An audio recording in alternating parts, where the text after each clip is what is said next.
set up here and get started, right? Get back to the business of looking at cover.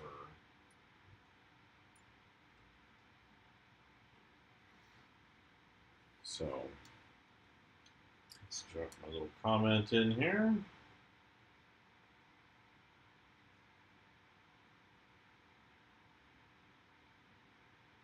Turn off, press go live. I think we're ready to roll. If we get these pencils done tonight, sit on them tomorrow.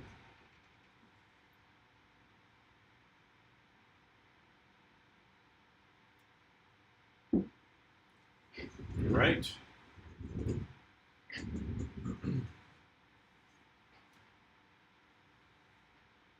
Alright, pencils up.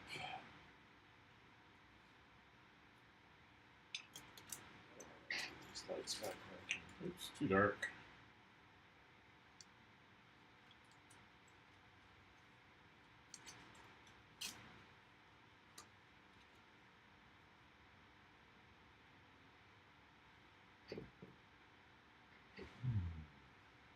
Now, where were we? We're looking at this guy.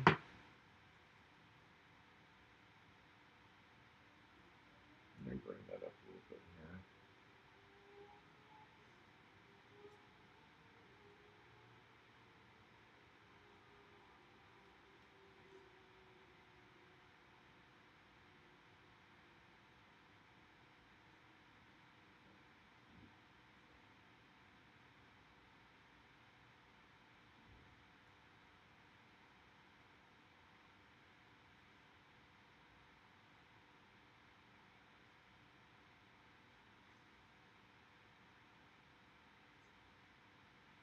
Yep, unconditional of Elfsar. If you come back in here, let me know.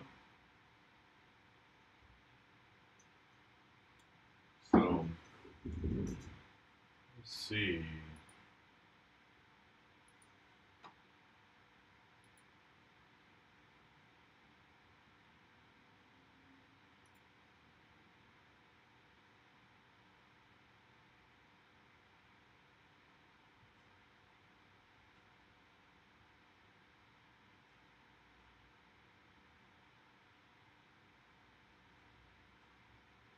Alright, answers that question. Alright.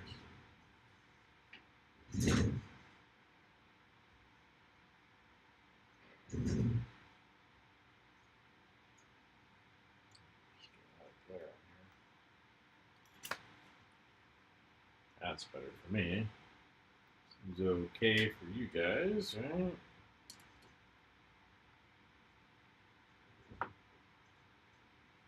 So we're looking up here.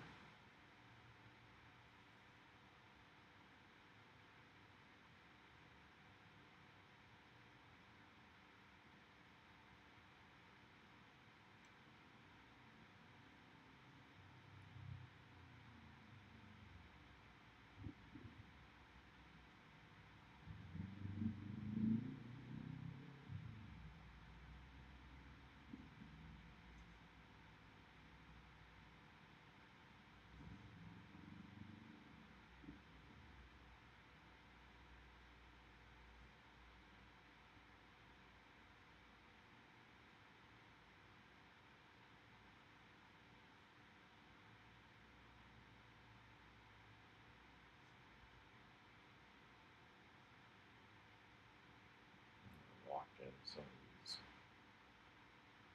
shadow shapes to get a good idea.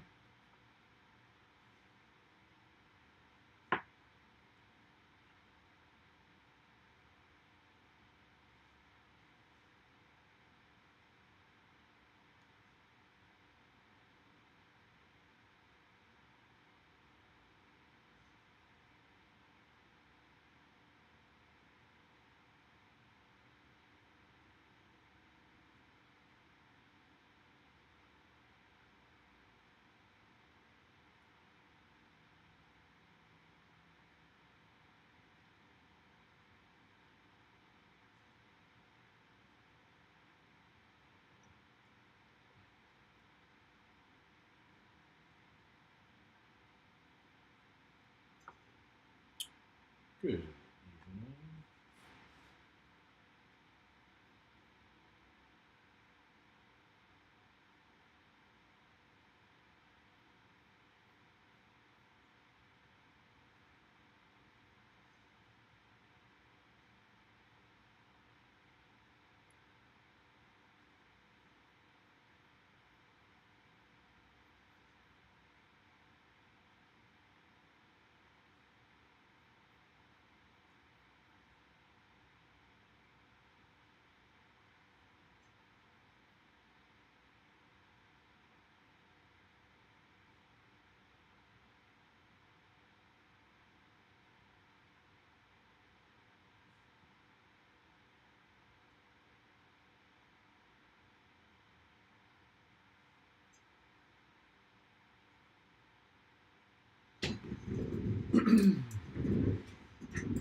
I'm gonna put on an audiobook. Da, da, da, da.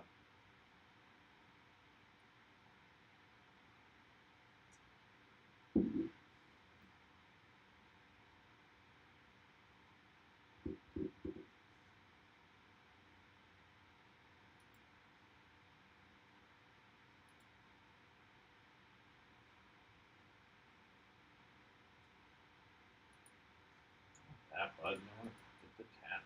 Sheesh. I'm gonna say that. So put that.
Good evening.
Good evening.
Mm-hmm.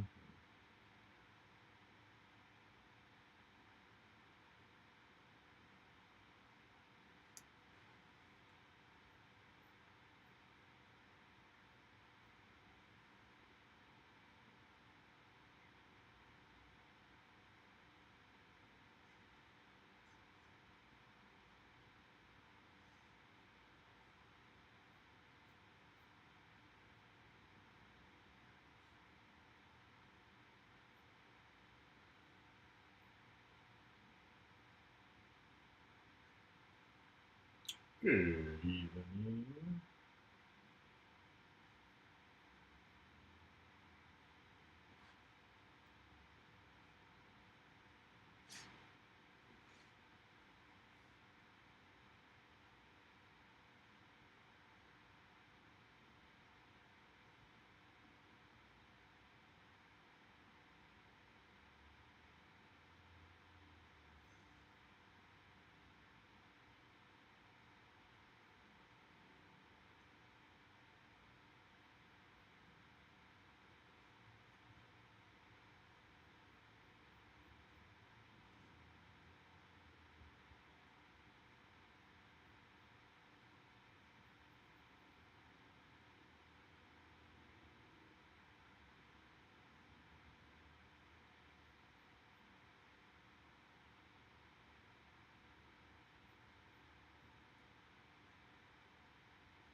Twitch is still working now, right?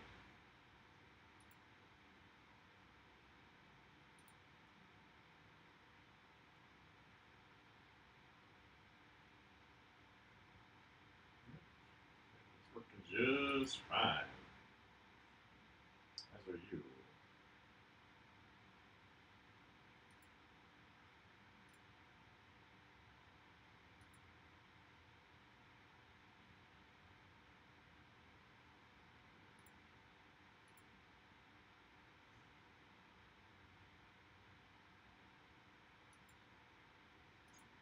All right.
Good evening.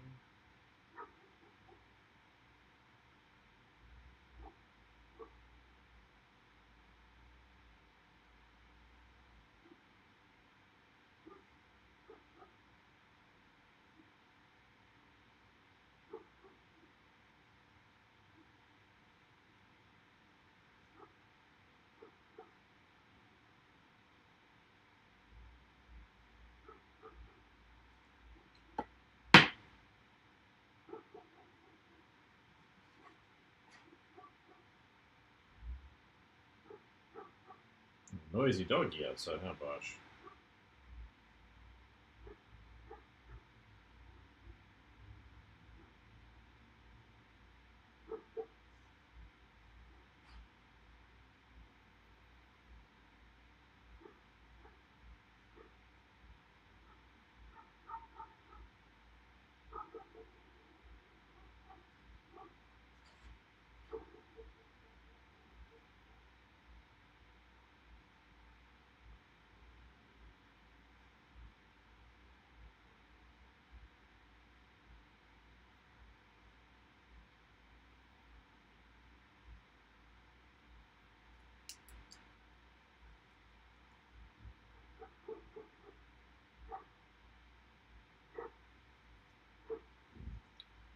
There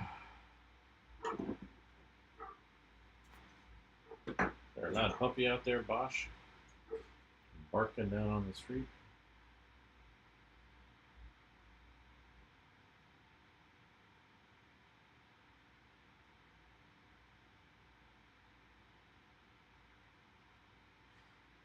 Good evening.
Good evening. We're bumping in. We're cranking away on this tonight.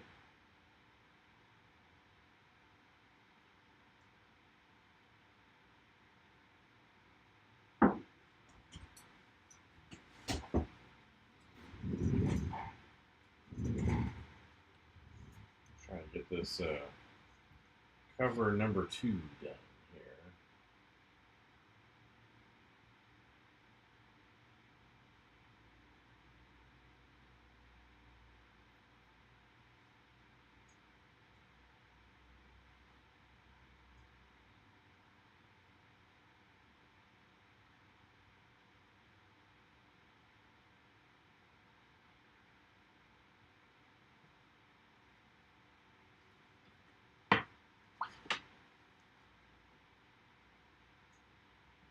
So this branch here.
Oh, appreciate that. We're on a kick. Thanks for coming in. Yeah, just yeah,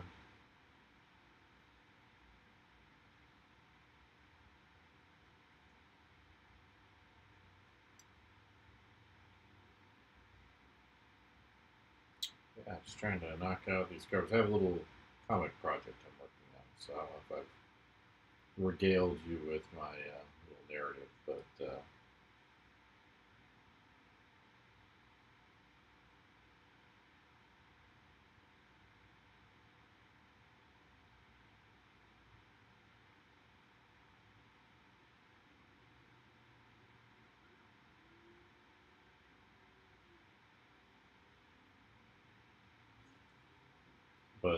thanks over there, Sour.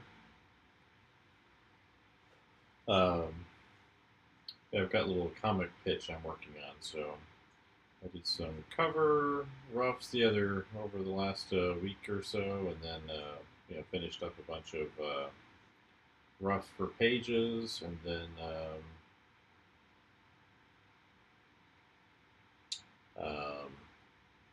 thought I would start with doing these covers and then jump into some of those pages. So get these penciled. Hopefully finish this one today.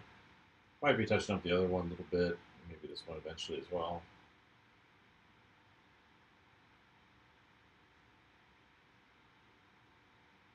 Um,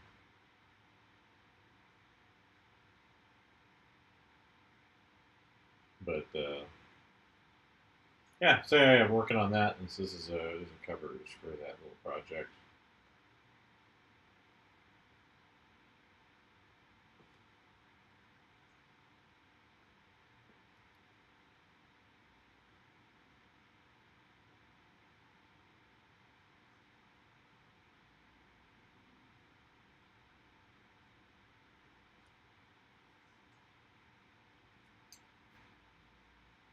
Oh, what is that? I think that looks like a spam thing I need to scrap, block. Alright, here we go. And bam.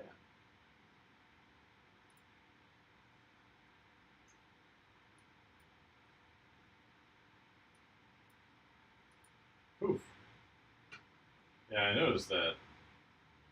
Gaeta Zamiato. Buon dia, Italia.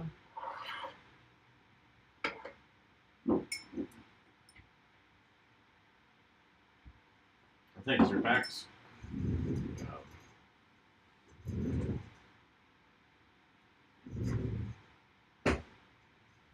Right.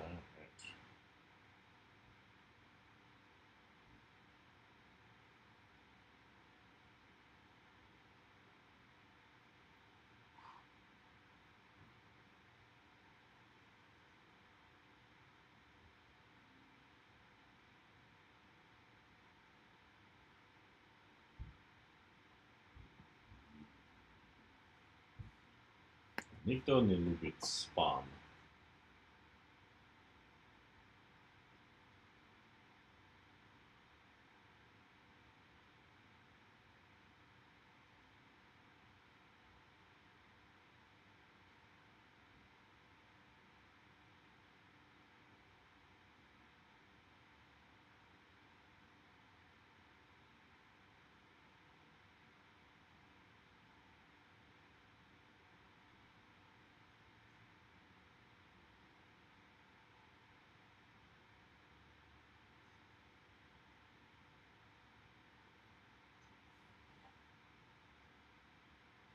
So how do Italians feel about all the AI uh, Italian Olympics? What's up with that? Can't imagine people of Italy are too happy with it.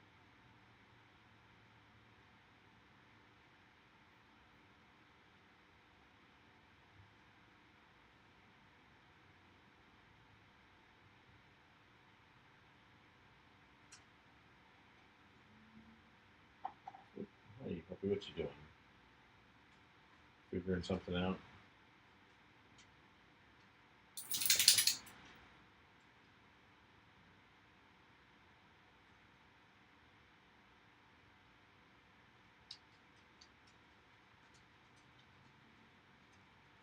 Let's see. Do this guy's mouth.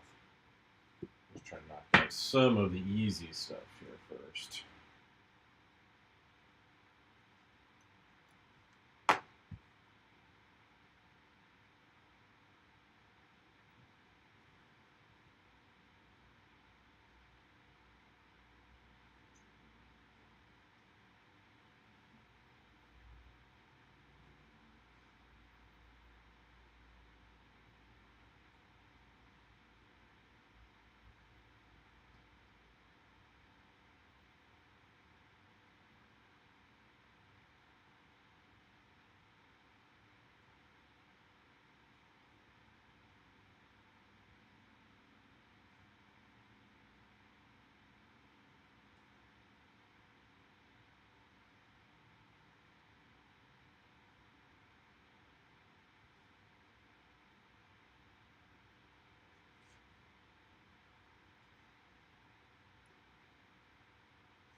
How you doing, Bosch?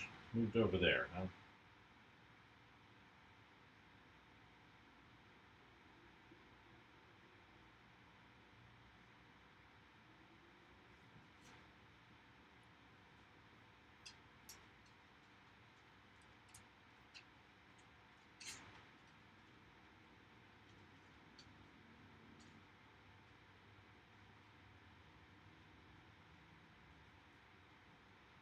Let's see.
Hello, Bosch.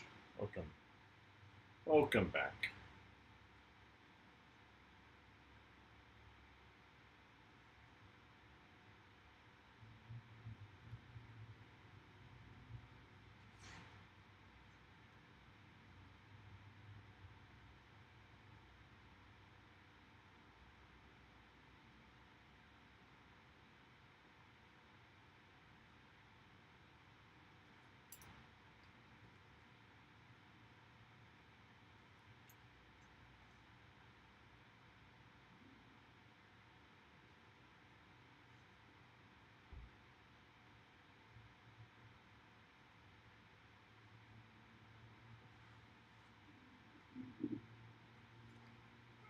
You okay there, Puppet? That's quite a grunt. There we go. That's weird. Oh, hello. Appreciate you popping in.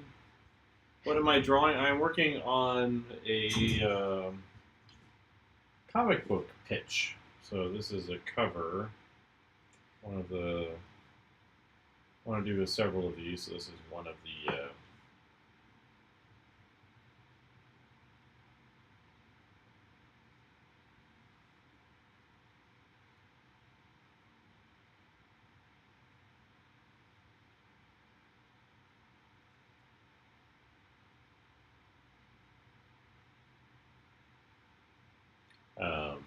Yes, this is one of the covers.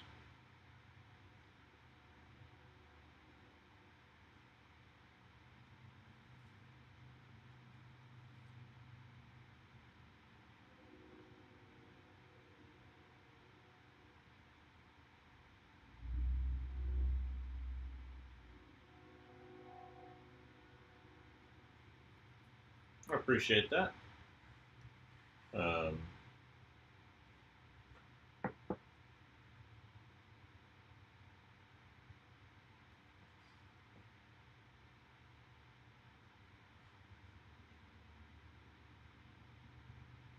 just working on these. I want to get I want to do a few covers, more pages than I need to do for the pitch, and then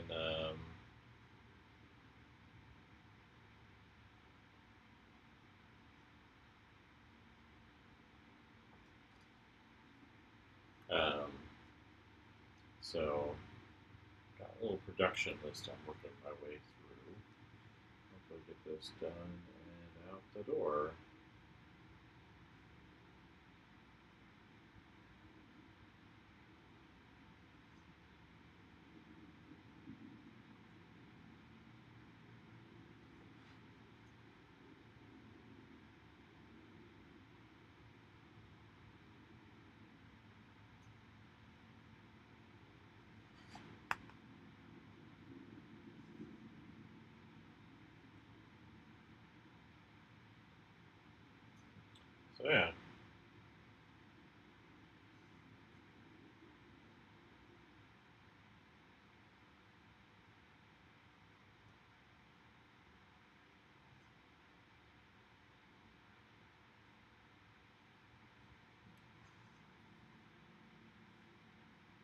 So yeah.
So yeah, just trying to knock this out. Hopefully, I get this one all the way done penciling anyway tonight, and then start the pages on Thursday or Friday, something like that.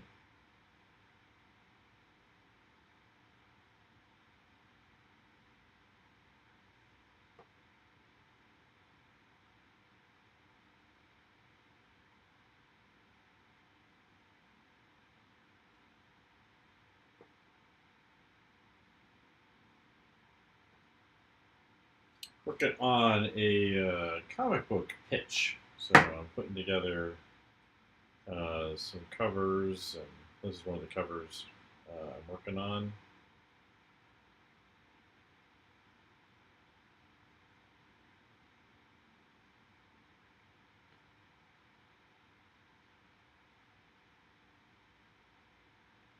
So that's what this is all about. Is working on this. I did the other cover a couple of days ago, and then started this one on, I guess it would have been Monday after I finished that one. And then just trying to push these out, try to make them as good as possible. Getting impression like what it inspired my character or expired, because he's not dead yet, right? I'm putting him in danger here. We're not expiring him. Yeah, so I was working on a concept project for just kind of update some of my skills. And actually, I just found out. So I was doing much like concept pieces, mostly digital stuff on the iPad, computer, etc. Um, in my sketchbook, and I was just kind of in doing some 3D stuff. I was just looking to kind of mostly just update my portfolio, and I started kind of working on this theme a while ago alongside that in my other sketchbooks. And so I started kind of bringing that together. And as I was working on those concept pieces, I started having ideas for the characters who would inhabit that concept project and the stories that they would have and why they would be the way they are and what we the why the world is the way it is that they're on. So the basic story here, though, is humans took a fleet of ships on a generational trip into the cosmos to settle on a planet that they had discovered. And so, for a couple thousand years, they're traversing, the space between our solar system and this one. And a lot of things happen during that trip. I have kind of like a rough picture of the events of that, but something happened when they arrived, and a number of the ships crashed on other places on this planet, and then the main group kind of formed a little colony. So when they arrived in the solar system, they discovered that this planet, it's not quite what they expected. It's like a giant tangle of plants. Like, imagine like a ball of vines and weeds, but it's, a planet-sized thing like that. And So, and then on the planet is evidence of a past civilization, but all whatever those aliens were, they're all gone. Like, there's no biological remains. So there's architecture, or things that look like technology and architecture scattered around the planet, built into some of the surfaces, into the big vine structures. Already existing media? No, not really. Um,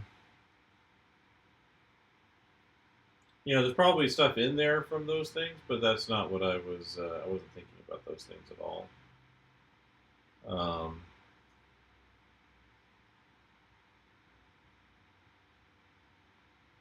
but it's definitely, I would say, cosmic horror to a certain degree. It's science fiction and cosmic horror. So there's things going on the planet that are beyond the scope of human perception, understanding. Anyway, the character here, he is being sent out on a trip to locate one of those lost ships. And they haven't found one in a long time. The humans kind of need the supplies on the ships to survive on the planet. They can breathe the atmosphere, but there's something up where they have a hard time, eating the local stuff, plants and animals or whatever. So they need the stuff from these ships, and he was part of a group with his father who salvaged a ship a long time ago, decades before, and but something happened during that salvage operation where everyone except for this guy died. So he came back alone and without any supplies, and somewhat disgraced. And it's kind of affected how he lives his life. And as his father lay dying, his father committed him to keeping a promise, a secret that he should not keep, but he has kept because of the oath he made to his dad. And so, um, anyway, he's been sent out on this trip. A beacon has gone off for one of the lost ships, so they know where the beacon is, and they want him to go recover the information on the beacon. He has to go out alone. It's probably a one-way trip, and he goes out and discovers this beacon and what it means, and changes the fate of the colony and his own life with the things that he discovers. So that's what the story's about. I'm sure there's elements, from different stories in that idea, but that's what this story is about.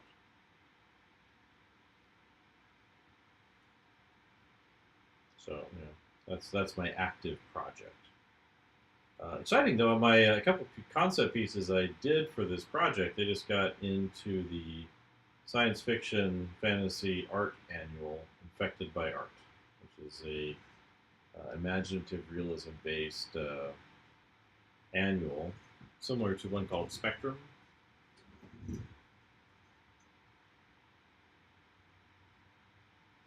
Oh yeah, yeah. I haven't. Well, I don't think. I think I know what movie you're talking about. I never saw it though.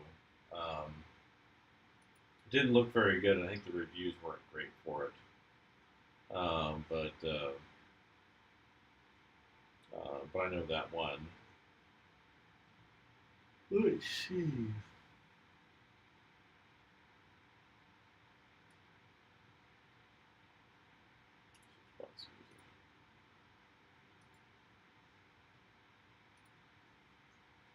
Um, yeah. So this is first. I want to do something relatively speaking, simple. Because I don't have any professional comic book training, graphic novel training, and so as a result, I've never done one before. So I was thinking, well, if I focus mostly on this one guy, I can pull in the references I made for this project. Because I had another story I was going to do, which was set much, much later, like 800 years in the future, or 500 years or whatever, just a long time in the future, and the idea was this lady, she takes this government bureaucrat out to tour some of the alien architectural structures, and they have some terrible times. Um, but what she brings back from that trip ignites a larger story. And I was like, that's a bigger commitment. This one's like, it's still pretty good. What I plotted out is maybe 12 issues, which is a lot. Um, I think it's doable, but but a lot of it's like somewhat exploratory. So if you've seen like the comic book, the manga Blame, where they're wandering around a lot in the spaces, I have like a few issues where that's maybe mostly what he's doing. It's just kind of lost, but I have also kind of cut back to what's going on in the colony, his wife, people that she has to deal with in her job. Um, in the colony, the responsibilities that he's left her to handle all by herself. So, so I'm self-taught for comics, yes, to a certain degree. I mean, I've never done them before, but I have a bachelor's in illustration. I have a master's in painting, and I've taught at universities for more than 20 years. So, since 2004. And so, I've got a lot of experience. I've worked at video game companies, freelancing and employed and a bunch of other things, illustration companies. So I'm not like strictly autodidactic person, but I do learn a lot on my own. I have to, right? So if I'm teaching a new class that I haven't had a lot of experience in for my students, I've got to sit down and figure out how to do things. Have I ever thought of selling my arts for lots of money? No, never, ever. But sometimes I have sold my arts for money. So, like I said, I've worked as a contractor for freelance. I've made some good money that way. I actually worked with fine art galleries for a while, a long time ago. I could go back to that. That would be fun. I'd have to really focus on it to actually make some really good money on it. But I used to sell landscape paintings. I like to go landscape painting, and so I used to do that quite a bit, which makes the drawing environments like this much easier um, for me.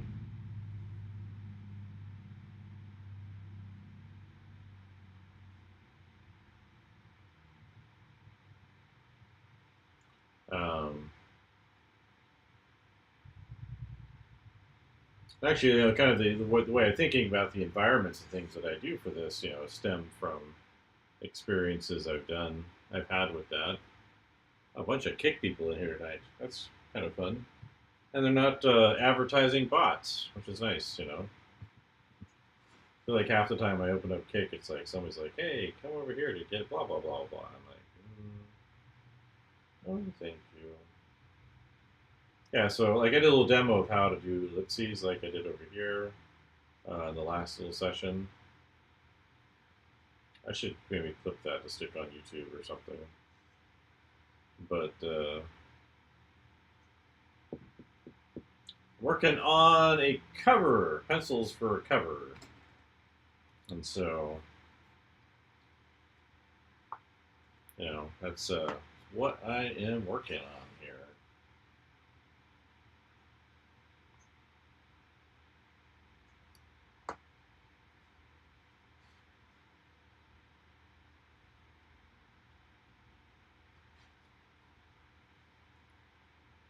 Yeah, there you go. Follow you for free art promo.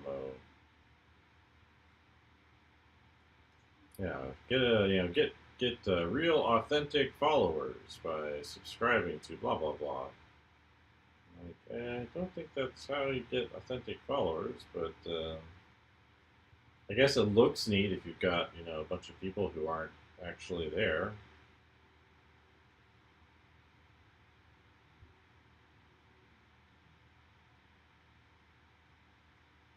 What is my favorite anime manga? For manga, I'd probably have to say Akira. Um, it's really good, and I'm not a big fan of like manga tropes. So like chibi stuff, I find that kind of annoying. Um, but but if it's good solid stuff, I really like it. Um, I've been reading in terms of newer stuff. I've been reading Witch Hat Atelier, so waiting to see where the next book comes out. But I think the art in there is mostly really beautiful. It does have some of those manga tropes in there, but the chibi stuff. But it's not a lot of it. Um, and I get why people like it. I'm not like angry about it or anything. It's just it kind of takes me out of the story because it's so different than anything else going on in the story that I don't like that. But that doesn't happen too often in there. And I like Junji Ito stuff. Yeah, I've got all the Berserk hardcovers up on the top of my shelf. Um, I'm definitely probably more of like an American comics person or European comics. Like I really like Mark Miller's stuff, and he's like a Scottish. And then there's or Irish, I forget which. I think Scottish, maybe Irish. But Rick Remender, I really like his stuff. Um, the Dan Panosian Punisher is really good right now. It's really great art. He used to just be an inker, and now he's penciler. I guess he's been a penciler for a while, but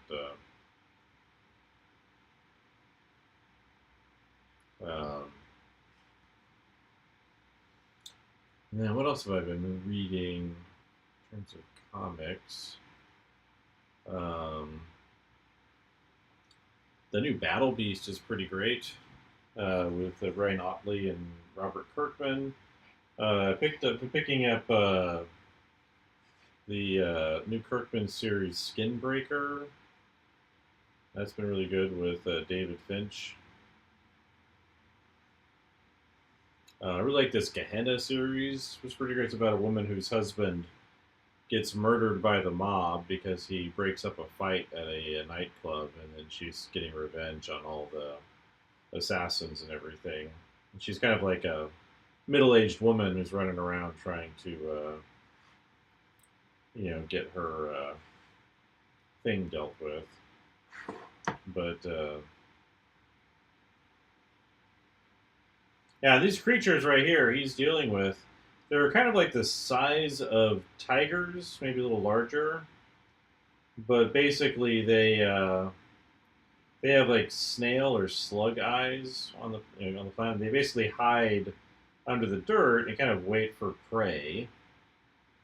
And but their eye stalks kind of look like local plant life, and so they don't know as much about what's going on outside their colony because they kind of stay there for the most part. And so he's out there, and he's been outside before, but they can't experience everything. And anyway, he stumbles into a nest of these guys, and they're chasing him around at the opening of the story as he's trying to escape from them while trying to get to that beacon that I was talking about before. So that's what he's dealing with here. Um, and then here's the other cover. It's got some these kind of caterpillar things coming at him. There's a big one up here at front, and then there's these other ones crawling around this tree. You can see some of the structures of the planet in the background here. So that was one I just did. I think there's something I want to tweak about that arm in the front, but I keep looking like there's something that could be better. I need a good name for these guys. I've been starting to get some okay names for some of the other creatures that he has to deal with. Um, but yeah, so yeah, the whole beginning, those first like 8 pages or so, it's him just running away from these creatures because it doesn't have a lot of equipment.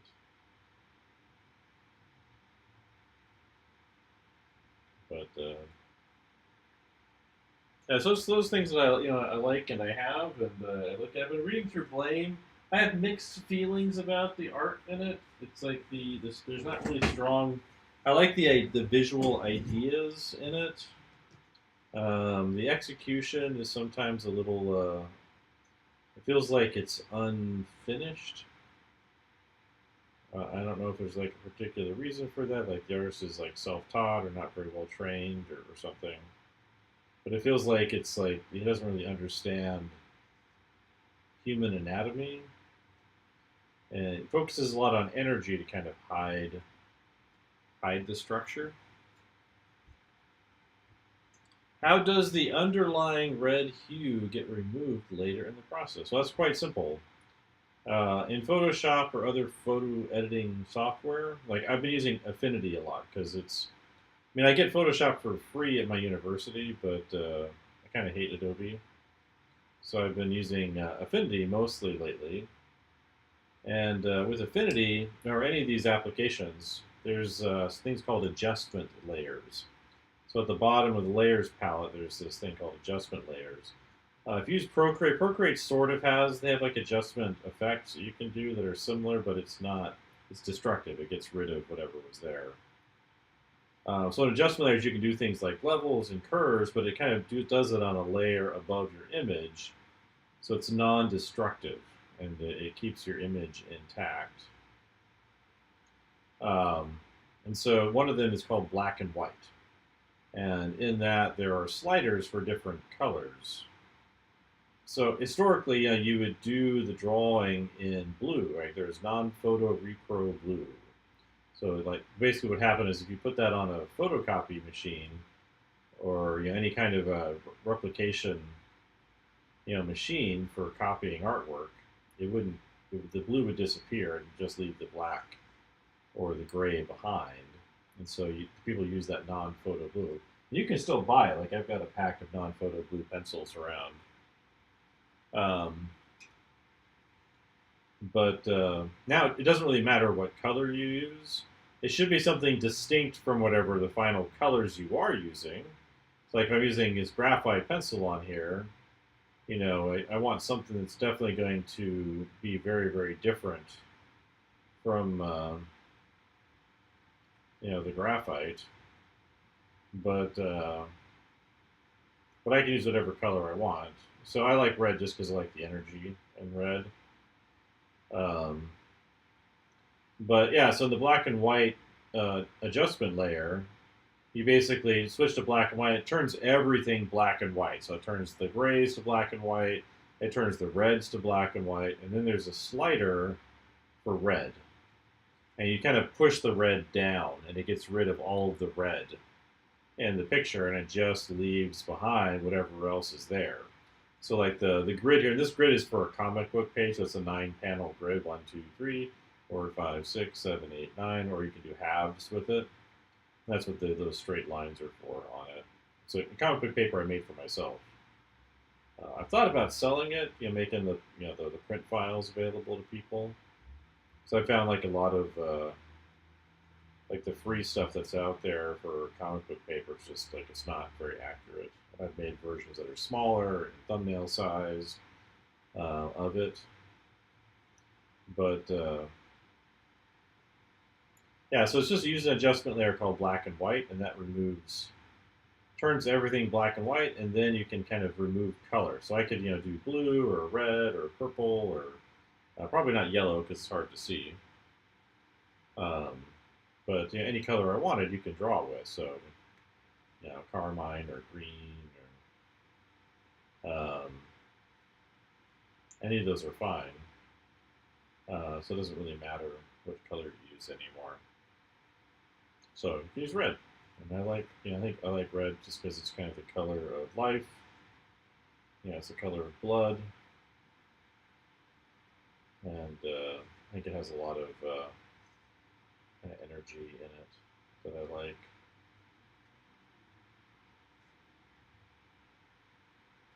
Okay, this guy has a lot of teeth. So, yeah, so I like the red. Um, and that's why it's there.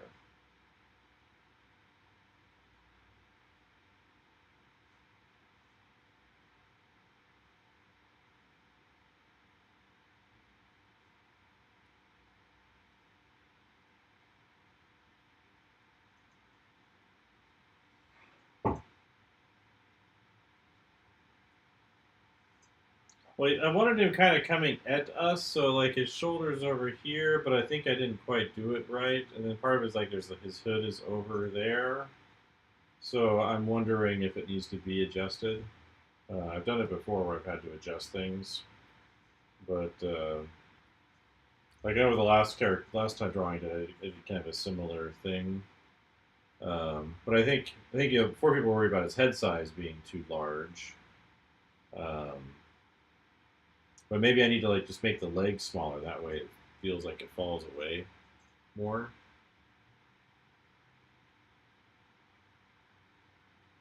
Um, how true do I say? Well, that's hard to say. Like, 'cause I haven't really done comics professionally, so I guess we'll find out how true I stay to the pencils with the inking. I'm trying to stay as close as I can. Um, yeah, so if I cover that up, I cover that up. Um, but I can see what you're talking about. I think maybe if I shrink the legs down a little bit, it would seem further away. That might work. Well, so I tried out with some tracing paper.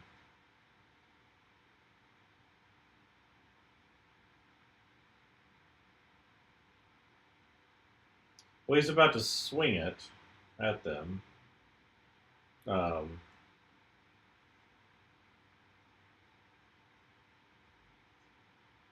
I'd have to like, in order for him to like point it at us, I'd have to like move the whole arm this way, right? It would be like a big. I mean, I guess I could rotate the wrist more and have it come out like that, like this or something. So there'll probably be some revisions. I did quite a bit of revisions on the other one. We've got some tracing paper, and I found things that I could fix. Um, but it's also good to have second eyes. Like, there was someone was asking. I forget what they were asking about on the other one or something else I was doing, and they were like, "What about this?" I was like, "Oh, yeah, you might be right." Um, it is kind of coming. I mean, it is like a 3-point view, so it's sort of coming in our direction. Um, sort of. Now, I do wonder maybe if I like just shrank the legs down a little more, like brought the knees up to here, and then kind of made it more dynamically down. If that would fix those proportions you're asking about over there, uh, for Stomos. Um, one way I can check that too is I can get my light box out and flip it upside down, or I've got a mirror over here that I can put it in front of too.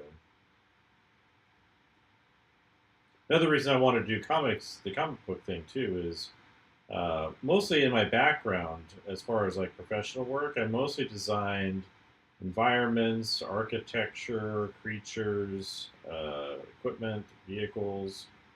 But I didn't really kind of focus a lot on characters and kind of drawing characters from my head or from imagination or creating characters very much. Um, I have a background teaching figure drawing for since the very very beginning, and I sit down for a figure drawing class, and I can draw a figure like nobody's business. Like I'm doing it a long time, so hopefully I've gotten some skill at it and taught it for a long time. But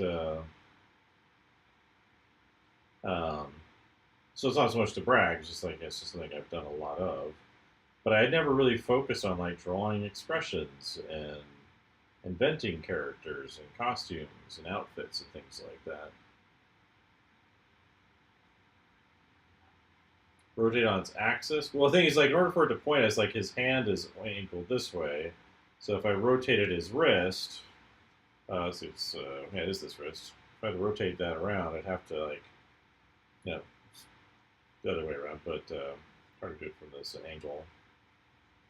There you go. It's this hand right here. So I'd have to basically, right now he's kind of angled this way to your point of view. So in order for me to do that, I'd have to like rotate it more like that, or like that, something like that.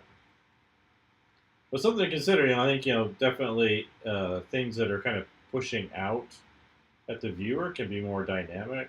And that's the whole Baroque era of painting, right? Is all about building those dynamics. And they would often kind of reverse the perspective. So rather than having a picture of depth, they push the picture space out at the viewer. So like Caravaggio would do that a lot, and a lot of the Caravagisti would do that too. Um, so rather than making depth, they pushed things out into our space.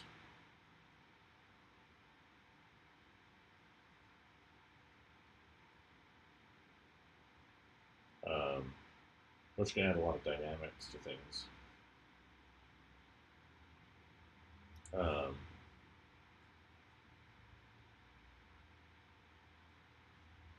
and I'm always looking for ways of making my images more interesting. So it's always that's part of the reason actually I like streaming is, if people are here, then I can kind of gauge their responses. So if someone's like, hey, maybe it would be more interesting if we did it this way or that way. Um, that's actually helpful information for me to consider.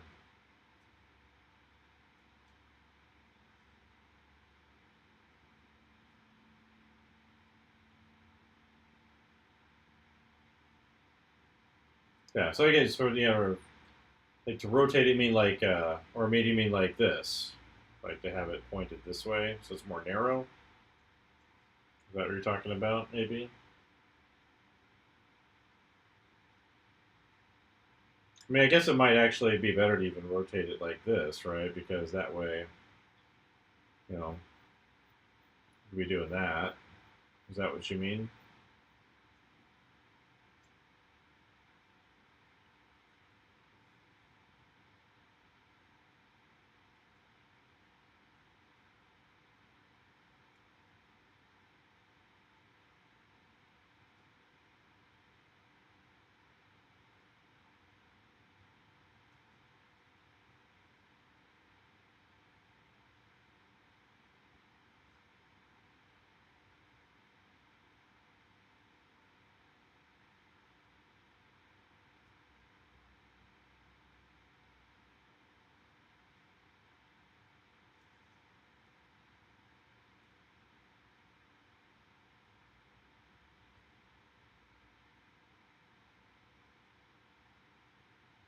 Is that what you meant?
The big thing I want to say with the pencils A is just accurate forms, shadow patterns, um, and spatial qualities, the perspective.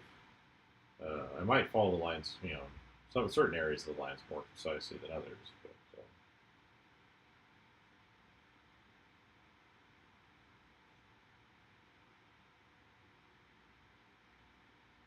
I don't know if you're still around, Adrian, or not, but I figured if that's what you meant. But I'll make a pencil note of it there, and that way when I look at it maybe tomorrow, might be worth tweaking around.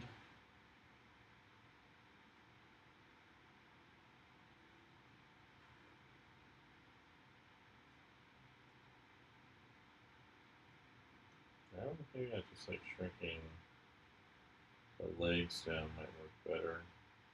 Anyway, just make it more dynamic. If I push this up here, should do this with tracing paper maybe. Consider that option. But again, one of the reasons I'm working on this kind of project is that it's like an opportunity to check my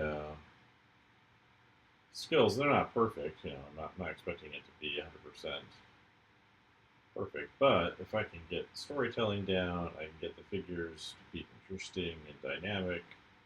I'm not going to wake up tomorrow morning as the next Mark Silvestri or Jim Lee or whatever. But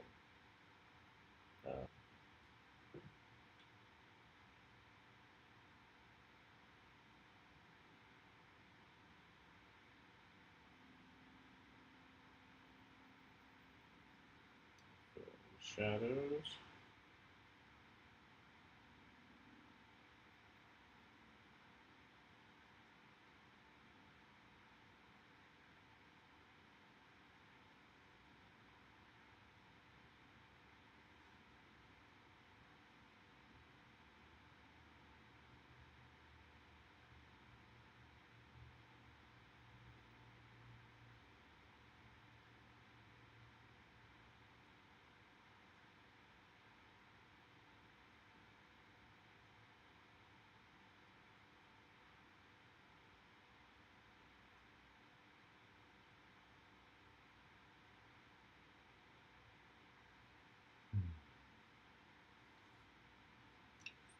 Water.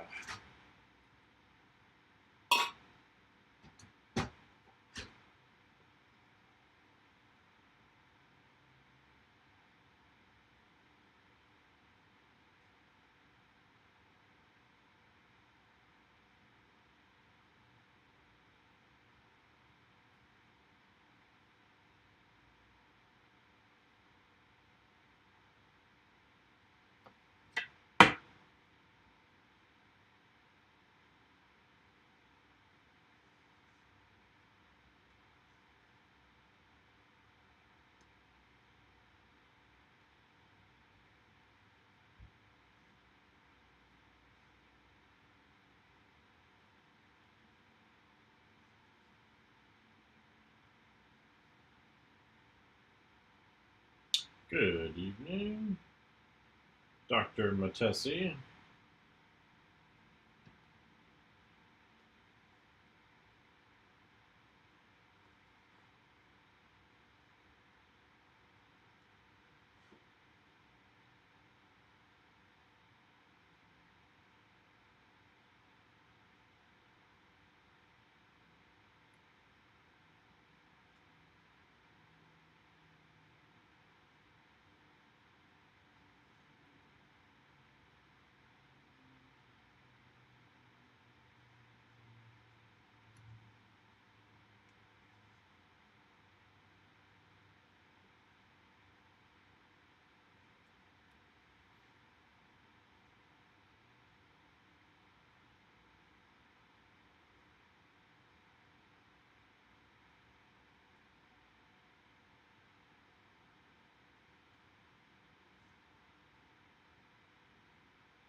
check something over here.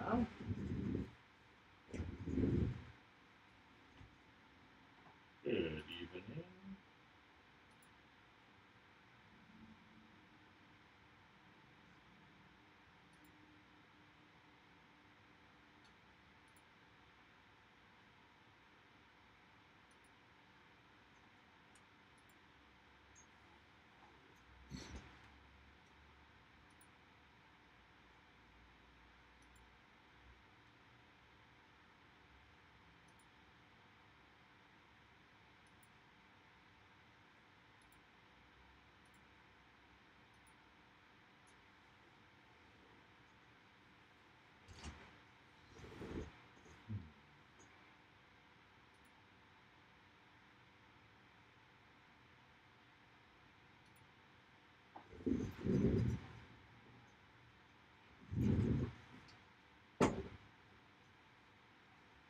Yeah, I think I might just have to shorten up these legs.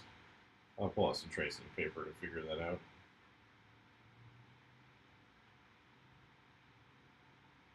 Maybe flip it upside down under the light.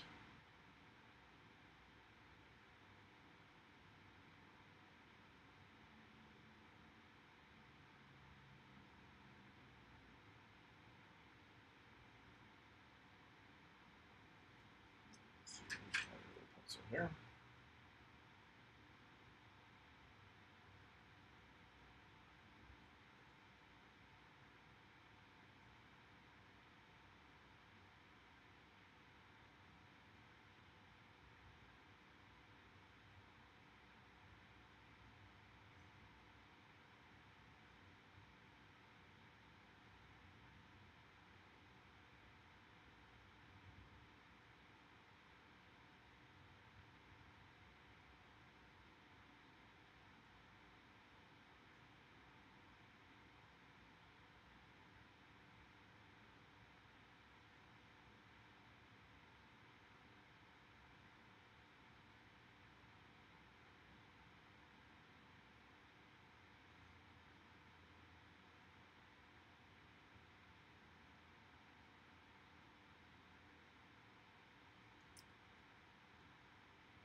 Let's see, there's my little character up here.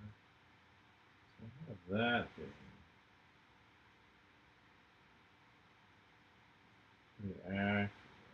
Not this part. Up more. Something like that. Now I'd see a lot more of his back. Play with it, I guess.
Alright.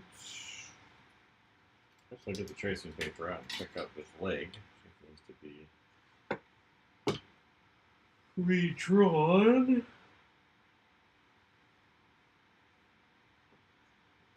Let's see. There's some tracing paper.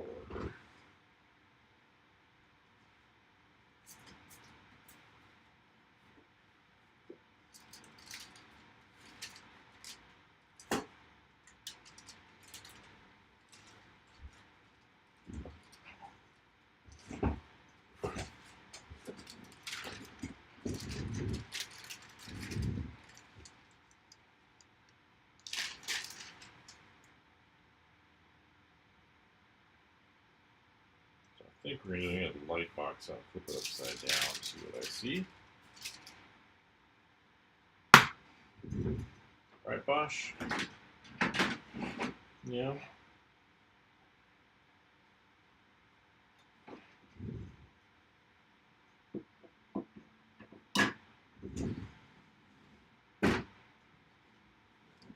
Light box.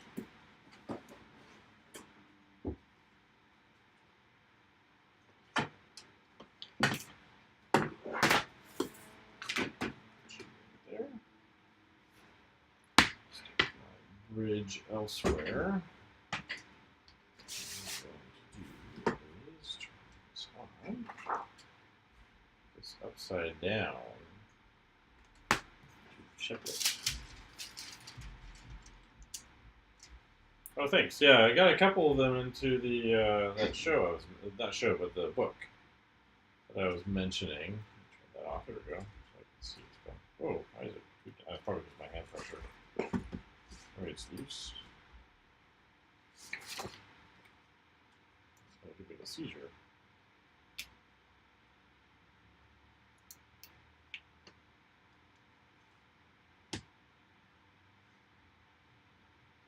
Why is it wigging out like that? You might not see it, but it's like blinking at me. Let's get some tape out.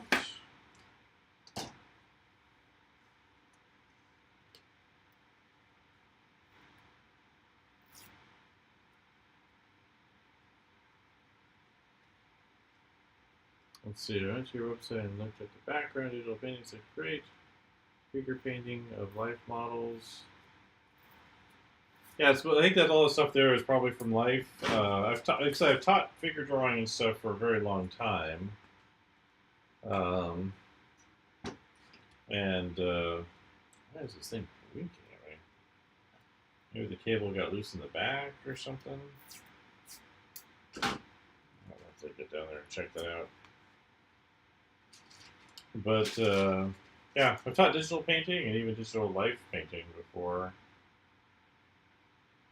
Let's see, so I was saying maybe to flip the knife so it's kind of coming out of the viewer more. Yeah, well, it's like, it's part of my job, right? I teach the stuff, so, it's, let's see if this has gotten loose down here. I can say hi to my dog. Well, right down here, oh gosh. Let's see. Squeeze that back in. It didn't really help. Oh, we got ourselves a bot. Let's get rid of the bot over on Twitch. Block. Let's make sure I got rid of that. Hi, button. There we go. Yeah, so it's kind of the green and orange one, and then there's like a kind of gray sky with pillars in it. That's the one that got into the thing that the annual. So those two. All right, now looking at this, legs are too big. It backwards here.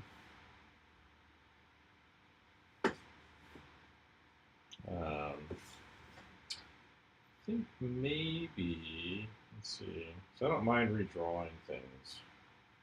It might even be like a bad habit, like my willingness to rework stuff.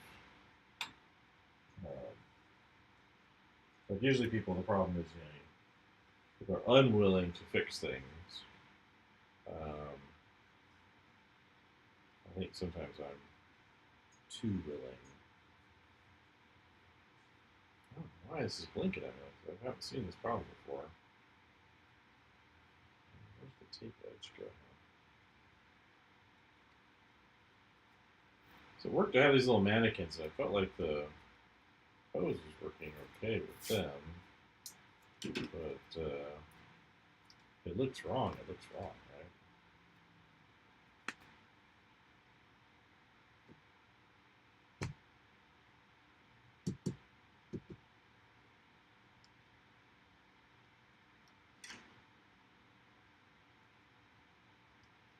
Power.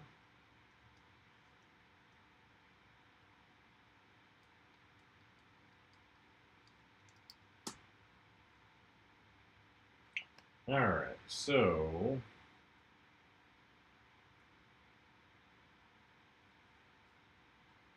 this back is kind of coming up here. I know the spine is there.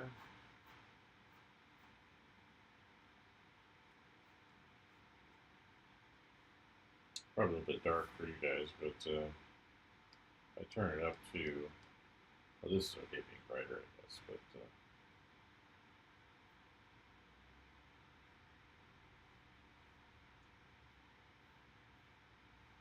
I put the rib cage here,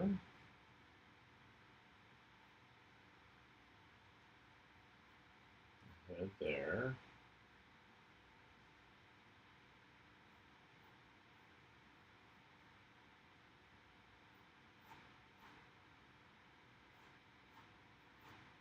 Part of the idea is, these the other arms that come out over here. The pages come up here, over there, following the spine up to the base of the skull. It comes down, and then he's twisting pelvis this way.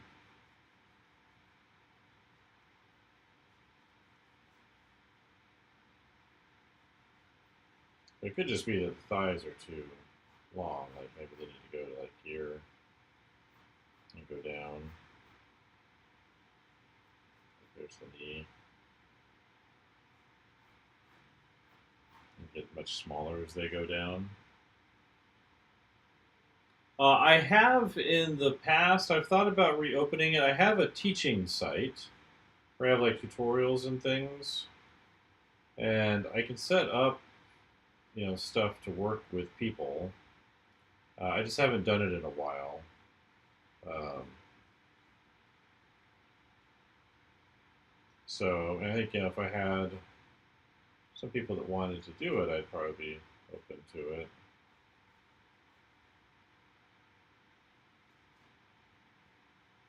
Still feeling kind of the arm here is a little strange too.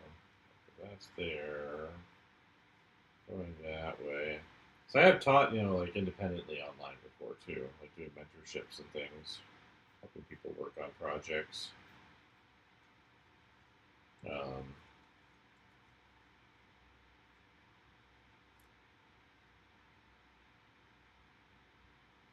so yeah, I've definitely done that before.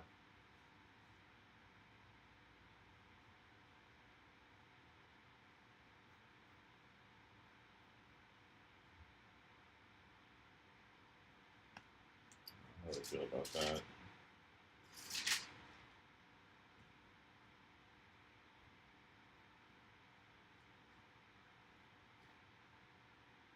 One of the tendencies in art generally is to make legs too long. I mean, there's stylistic reasons to do that are good, but generally speaking, if he looks like he's supposed to have natural proportions, then he doesn't, and that's a problem, right?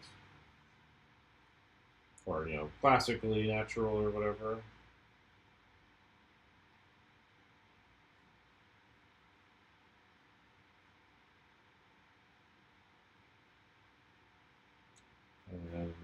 Turn this light off. Oops. Does that feel better? I'll turn that back on.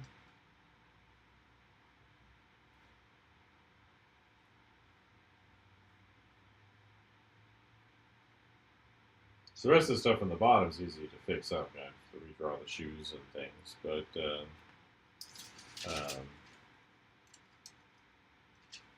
they compare, this to that. Does that feel better? Head's right here.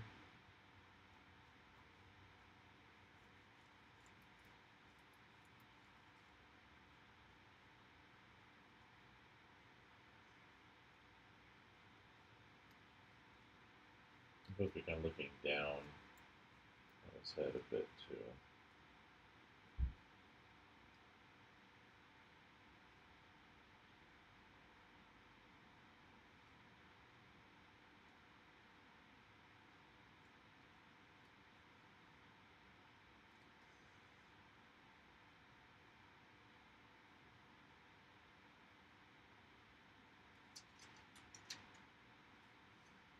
Someone was saying to take this knife and flip it this way, I think is what they were saying.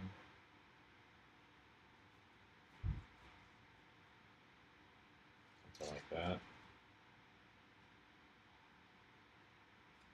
that. But I definitely have. I've thought about it because, like, I wouldn't mind teaching more stuff independently, and if I have the time, I think it would count towards my research stuff. Let's put that arm in here. That arm going back over here, holding this multi-tool thing that I've created.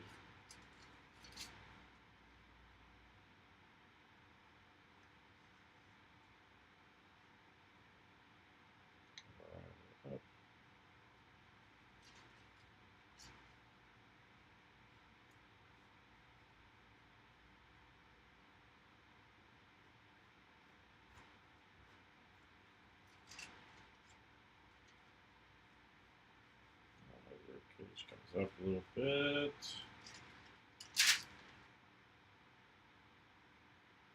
How do those proportions feel? Do I feel better than that? This guy down here, I'll just move this back up. We'll find a little brace for him.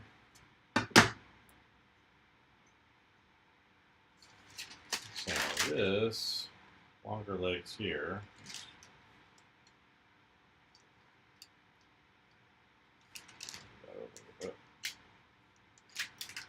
That or that.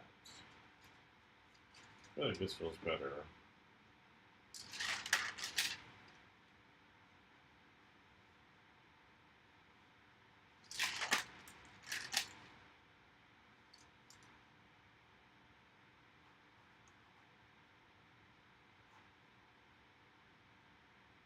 I can move some stuff around, but as long as I like the as much as I can leave the top alone, that's gonna be optimal, right?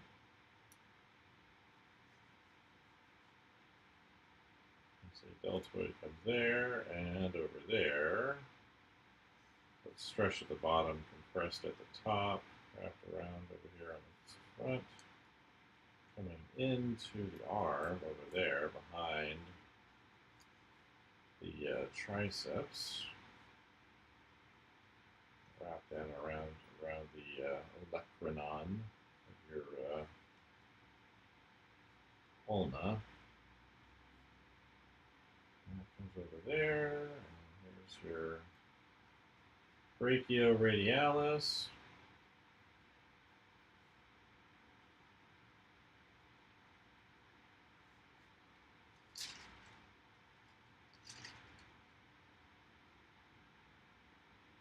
Yeah, like turn the lights back on, turn it off.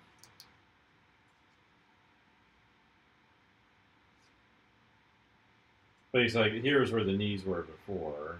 Legs were here. The other knee was over here. The foot was down here. So I flipped it upside down to kind of look at it.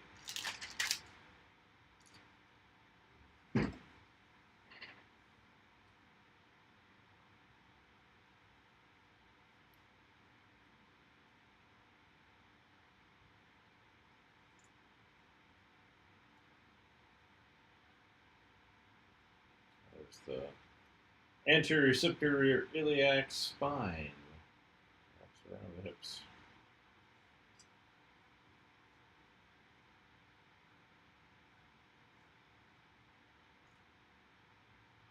I definitely feel like it sends him away more.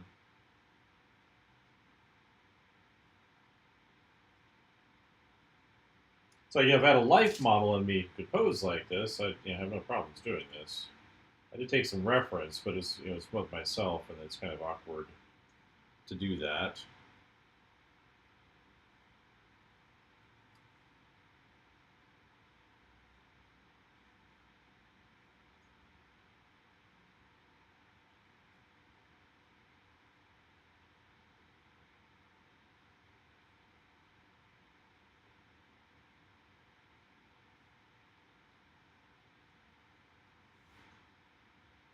I actually really like drawing on tracing paper. I should see if I can find some 11 by 17 tracing paper to work off of. So I guess if I flip it over, I need to find something I can key.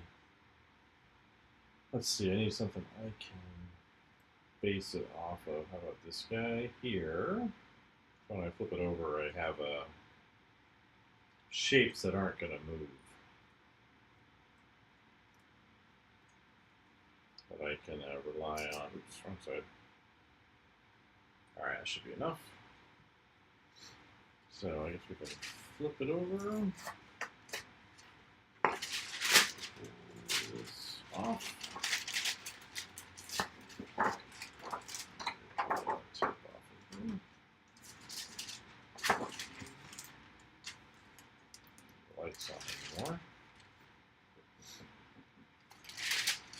And flip this. And then I got my little alignments here. And over here. And down here.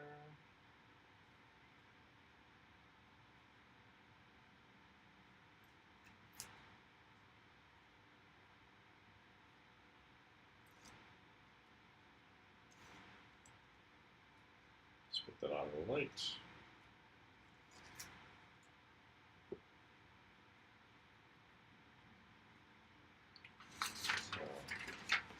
Slide some paper under there.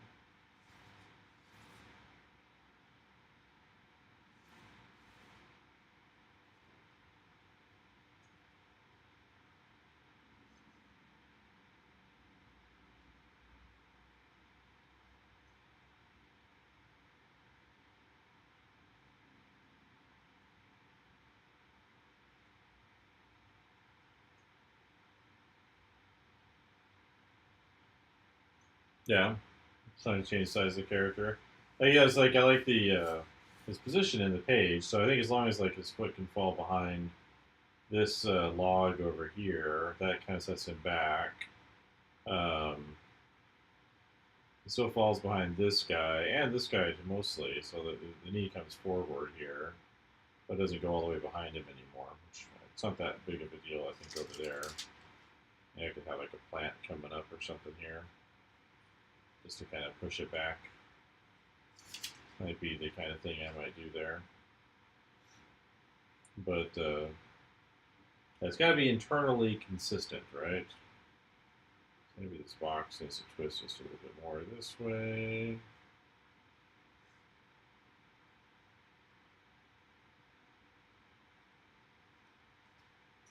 But maybe it's the kind of thing to sleep on too. I don't know. So I don't really change other stuff. It's just really that.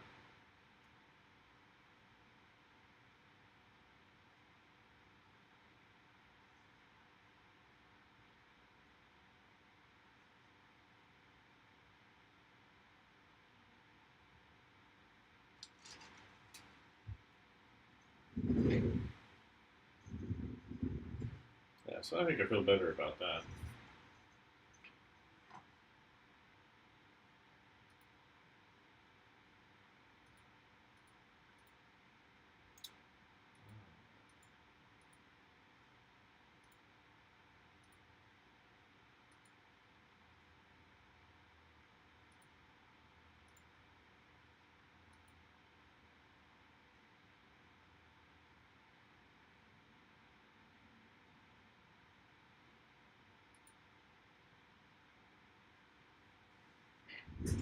So yeah, I think I feel better about that.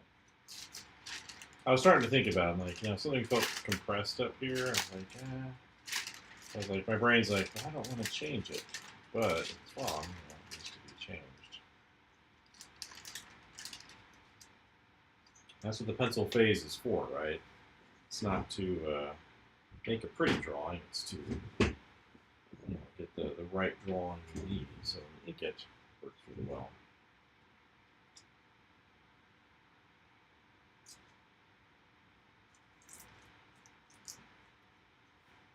So take that off and stick it on the back.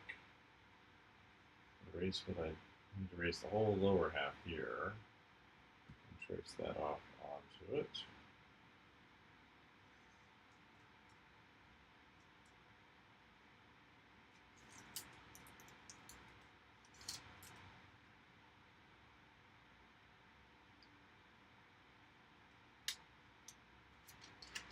Yeah, it's hard to keep the proportions accurate, right? Um, but I could do this much more easily in Photoshop, right? I could go into Photoshop, grab these legs, shrink them down. Um, but I'm not doing that here. Put the right direction, so I can stick it on the back. Let's get these lights back on. And let's get it coordinated with those spots. Oops, not that.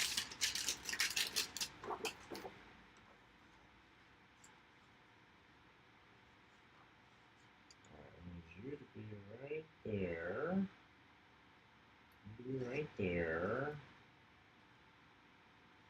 You to be up there.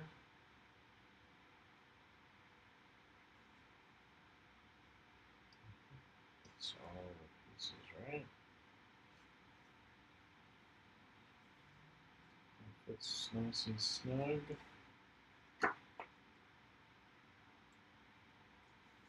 Go with your tape.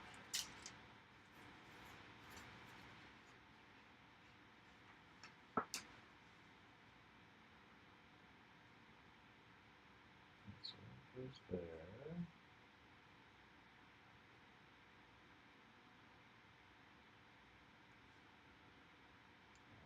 Put there. That's not right up there.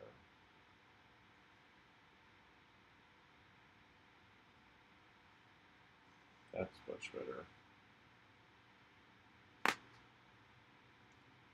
Trying to get this. I guess it could have been a bit easier to do it the other way, but oh well. All right. So eraser. Here, I'm gonna take a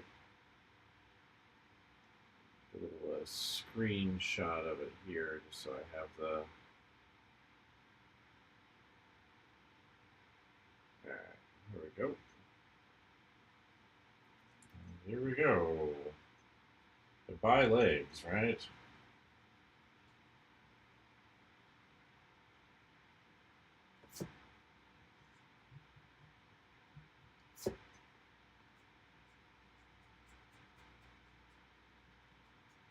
By lower half.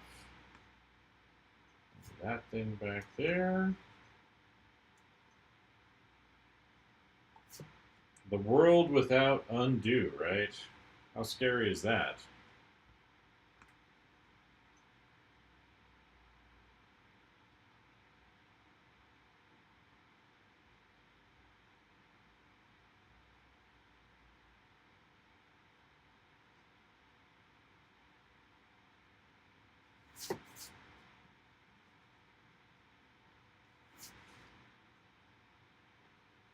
Get everybody?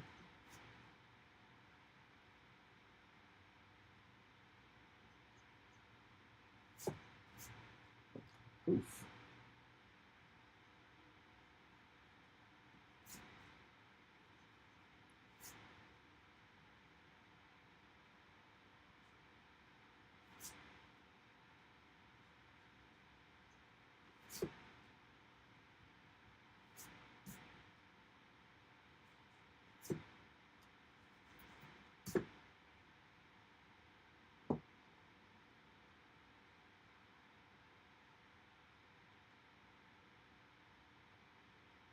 Alright, so I'm going to move the belt down here. So it's going to come down here. Let's trace off these flaws real quick.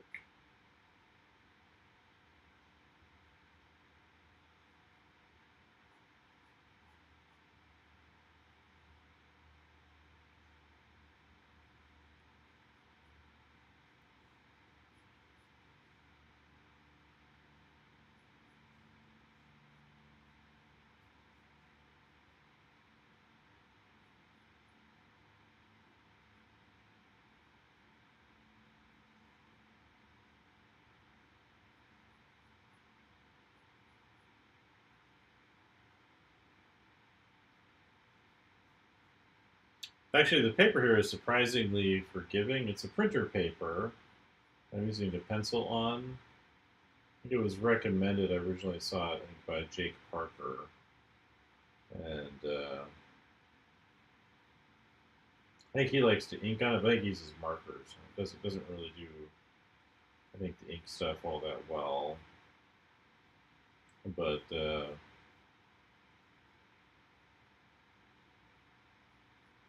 um,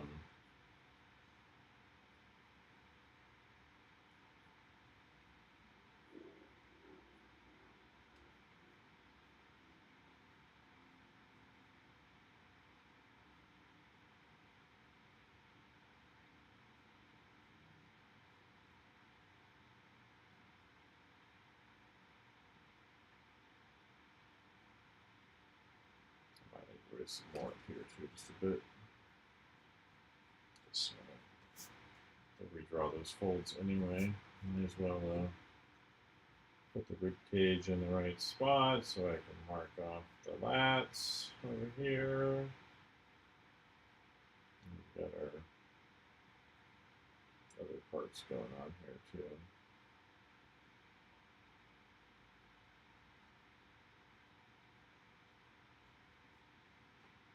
All right.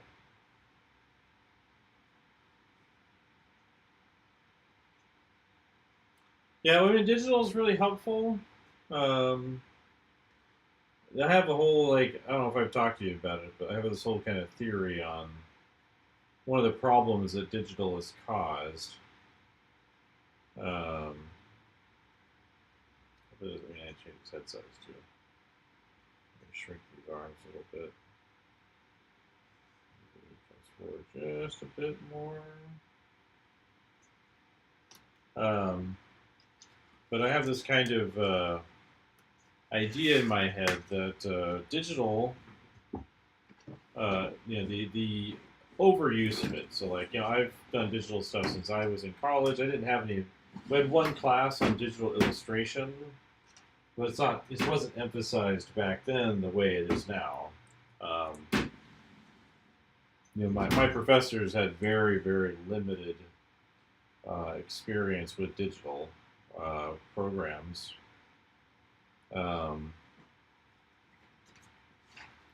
But so I had to learn a lot of it on my own because I graduated in 2004, so digital was just starting to be like a big thing. Like it was there, but it'd been around for a few years, obviously. But it was starting to be like a really big thing. And digital illustration was like showing up a lot all of a sudden. But I have this kind of theory in my head that one of the things that it does, because digital is easier, like just objectively, it's easier to use. because it's easier, it causes two things to happen. It lets people in to the art market who shouldn't be there. So people that wouldn't have developed the skills to use a pencil or paintbrush or other things, um, they I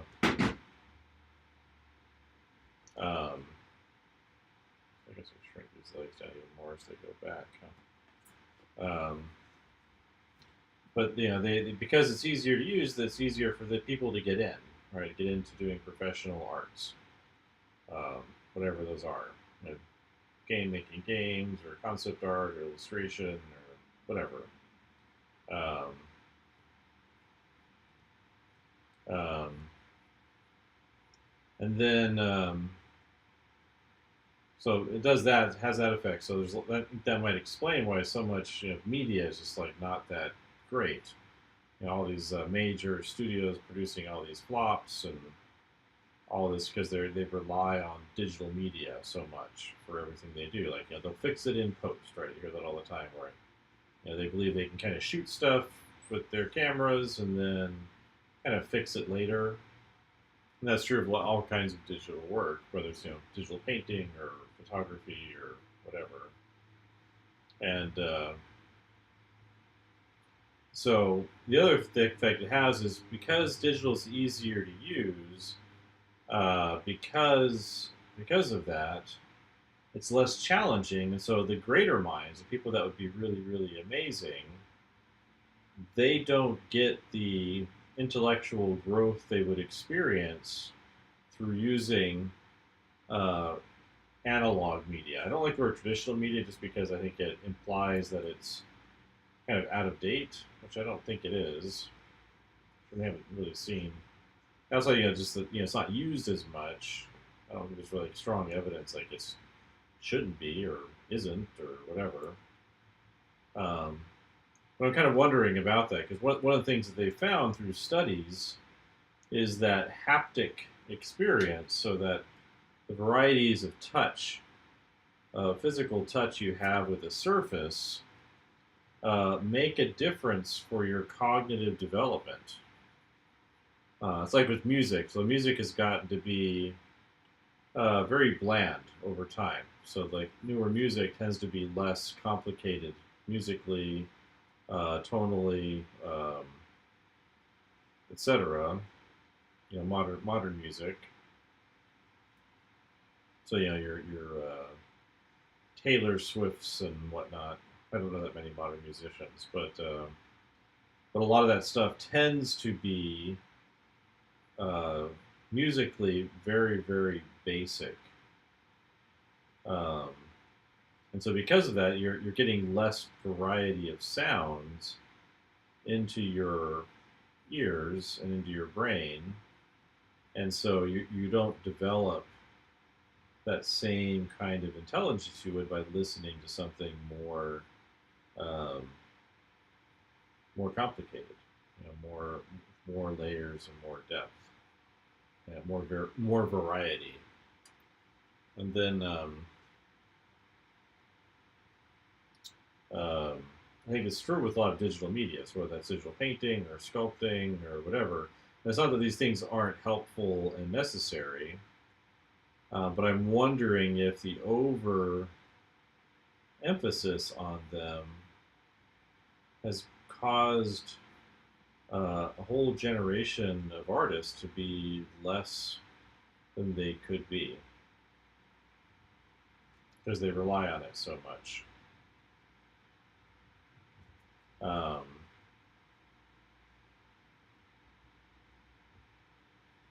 Because you think about it, like if you look at an art of book for DreamWorks, you'll see a lot of stuff by an artist named Nico Marlet or Nicolas Marlet, however you say his name properly. I think it's Nico Marlet. I think he's French. But he uses colored pencils, toned paper, uh, whitewash, and pens and ink, and that's it. And that's all he's been using. And his designs are the ones that are used for all of the DreamWorks films. So all the Kung Fu Panda stuff, um, How to Train Your Dragon. Like he designed all the creatures and a lot of the environments. Um,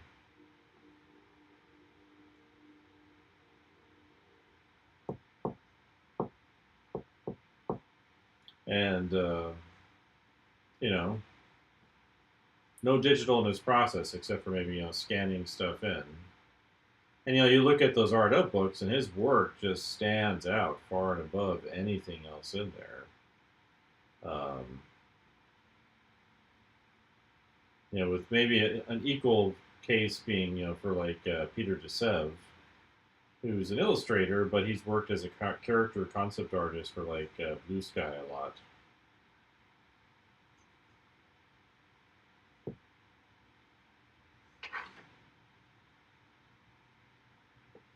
Yeah, I mean, it's not that there isn't really good new music, but that isn't sufficiently complicated. But the stuff that like hits the popular scene um, is missing that, and then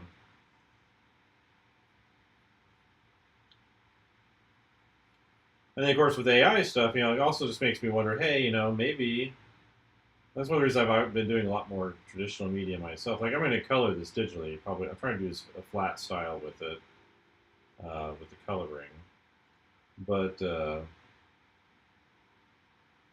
um,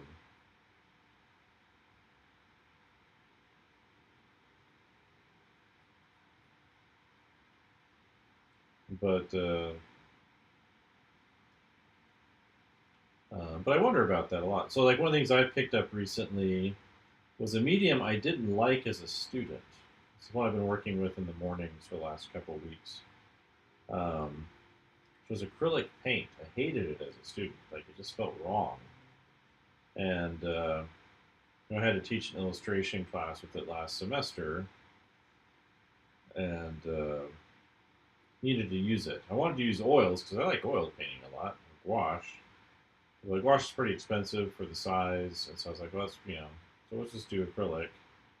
And I found maybe that the reason I didn't like acrylic so much was I just didn't have learned how to paint. And you know, and in the years since, I've learned how to paint. I understand color and texture and edges and value and temperature and all the important things you got to understand to paint properly. How to set a mood. Um, something I'm emphasizing with my current sci-fi fantasy illustration class that I'm doing.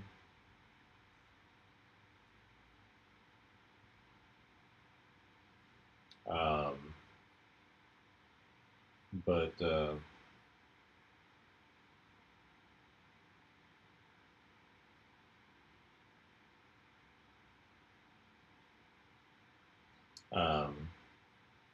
yeah, so I did a painting in there. I was like, oh, I like this painting I did. It's not one of the ones that got into the the, the annual though, so I guess it wasn't that good. But I did one. I was like, oh, I'm happy with this. So I was like, maybe I should revisit acrylic paint. And then I'm looking at old Doug Chang acrylic concept art for Star Wars, and Ralph McQuarrie acrylic art, and Michael Whalen illustrations, and a bunch of these other people that use acrylic. James C. Christensen. Um, I'm like, oh, maybe I should mess around with this some more and maybe use that for. I want to do some like old style concept art pieces using acrylic. So again, I've got an airbrush and for skies and other kinds of tonal things, and then I go in there with my acrylics and do that. Um, how do we feel about these legs? Let's say hide that line.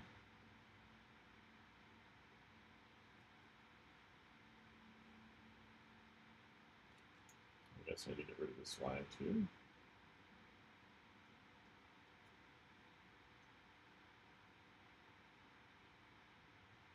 I did want to feel like he's kind of zooming at us to a certain degree, right?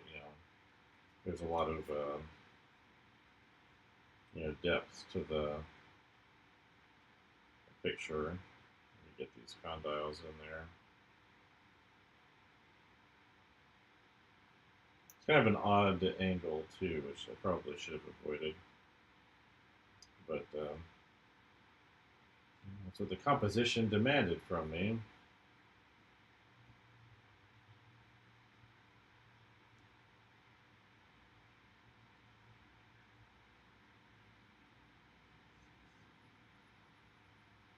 But yeah, by looking at the Sid Meads, the Ralph McQuarries, and these guys, they had to, in addition to more difficult life circumstances, they had to master their medium, and it requires a great deal of sacrifice to do that.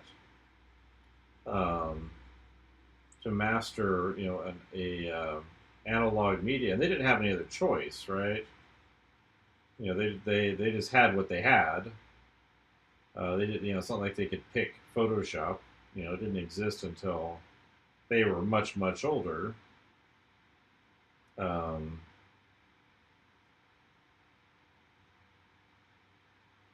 but they had to deal with what they had, and a lot of them think Ralph McQuarrie. I think Ralph McQuarrie did Sid Mead for sure, and many others. But they had like a background in um,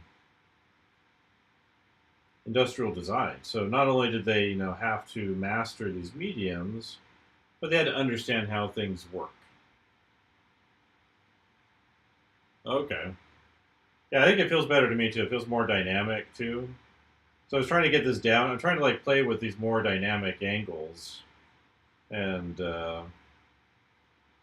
think it'll make a big difference for how it's received. And I'll probably let these. We'll start working on those pencils for these pages anyway, and I can let these pencils sit for a few days. There's a large format scanner at my university that I can use, a few of them, and so if I get enough pages done over the weekend, Friday, Saturday, Sunday, maybe Monday, before I have classes on Tuesday next week. I have classes tomorrow, but I'll be working on this through the weekend. So I'll work on those pages and come back and revise these and revise the pages and try and get a certain number done, and then jump into the inking.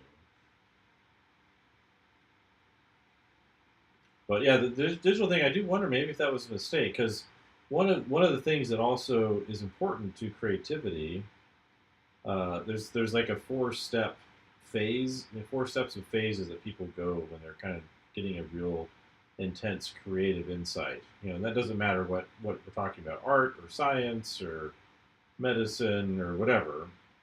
But people tend to go through kind of these 4 phases, and so it's like initial insight, then it's a research phase, which is also a what's it called? I forget the word, but it's a research phase where like you're exploring options, you're reading about things, you're looking at what other people have done, you're kind of taking it all in, which you should definitely do. Like look at what other people have done that are similar to things you want to do. Like I've got collections of artist work that I love that I think it's really great. And there's attributes in that work that I want to bring to mine. But and then there's a third phase called incubation, and that period can take a long time. So that is like the things that you've researched, the things that you've explored, kind of have to sit in your brain for you to have that real moment of creative insight, for you to really discover something. And I kind of like how they show that in Mad Men, when the main character, I forget his name now, but he's like, as he's kind of working on creative ideas for marketing in the show, he's paying attention to all the things around him. He's looking at what the clients need and he's thinking about it. And usually he spends a lot of time doing that incubation where he's just trying to figure it out. And and then he comes up with some really amazing insight. And that's the final phase, that final insight where you're like, oh, now I know what to do, and you can execute on that idea, whether it's a painting or an engineering problem. But I think with digital art, you kind of shortchange that time period because a lot of the expectations in studios is for you to work really fast, right? Finish your painting in 2 days or a day or whatever the time period is for depending on how complex it is. Um, and that's not a lot of time to think about what you're doing. And so, using analog media kind of forces you to slow down, but also to really think about your choices. And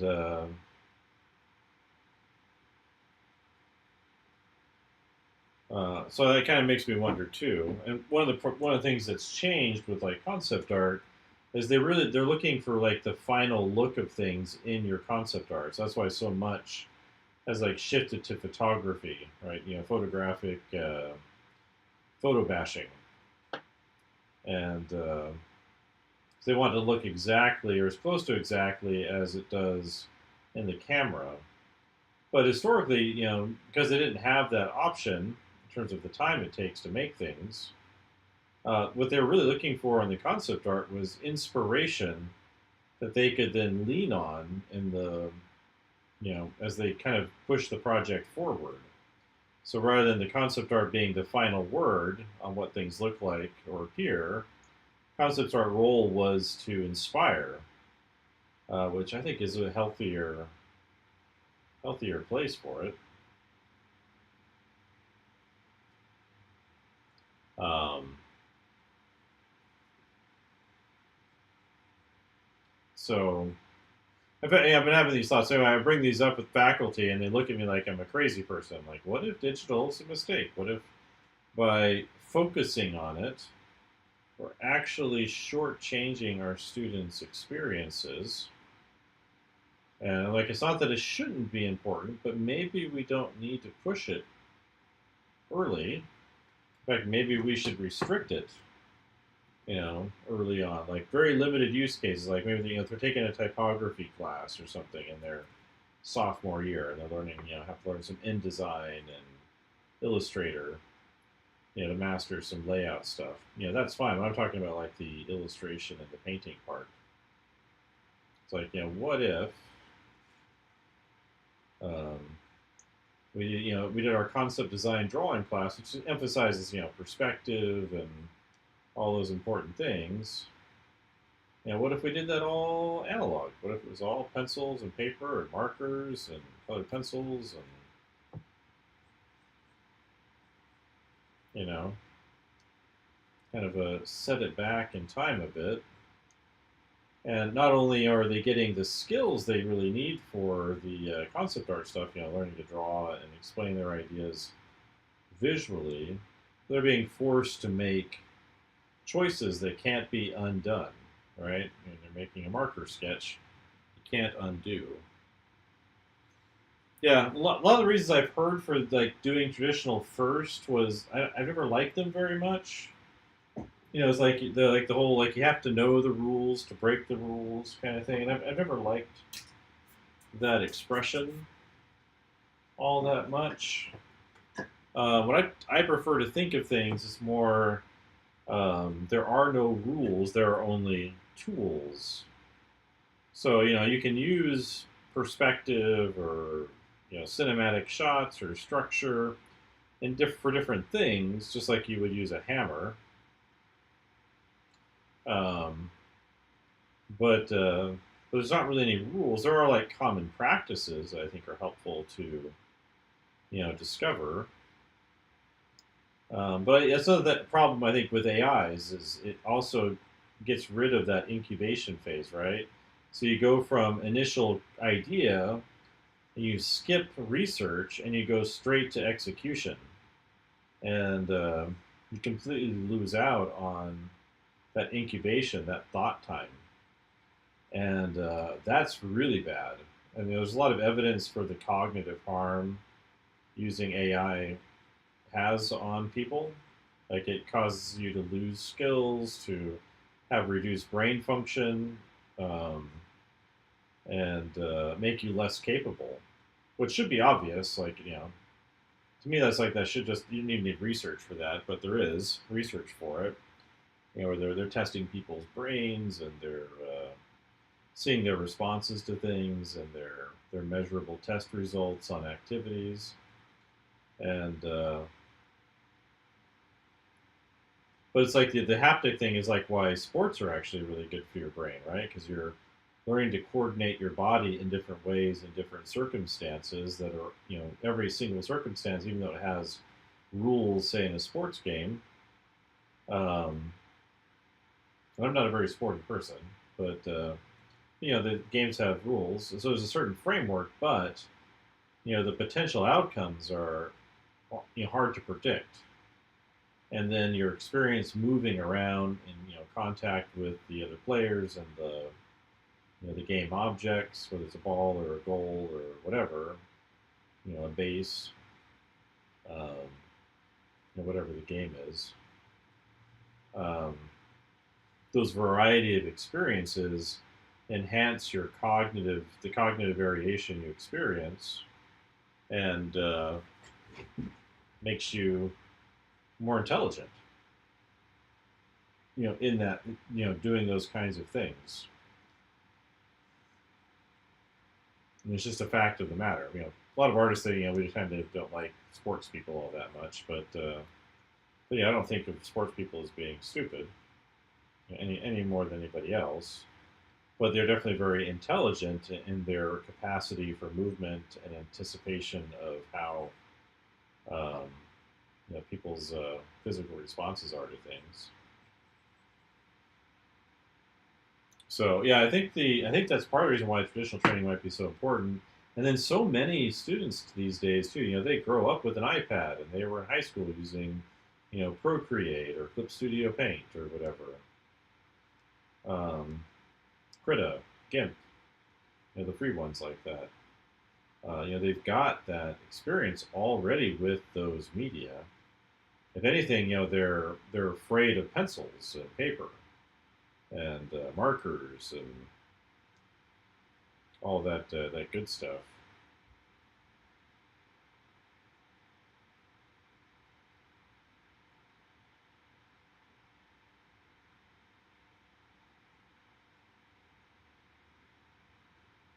So, those are some of the brain thoughts I have about a lot of this stuff. Because I'm just like I'm looking around, and I'm like, well, it's because one of the things that one of my mantras at my university is, if there's some universal problem we have with students, it could be crazy thought.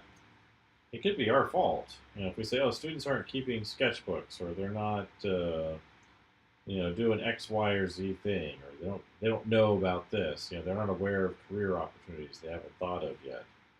I'm like, well, if the students aren't aware of these things, or they're not doing certain things, maybe it's because we're not providing a good example, or we're not requiring things, or we're not rewarding behaviors that we should be rewarding. If it's universal like that, I don't know that it is, because I do see a lot of students doing a lot of good stuff all the time. Keeping a sketchbook and going figure drawing, and thinking about their career goals. Not everybody, but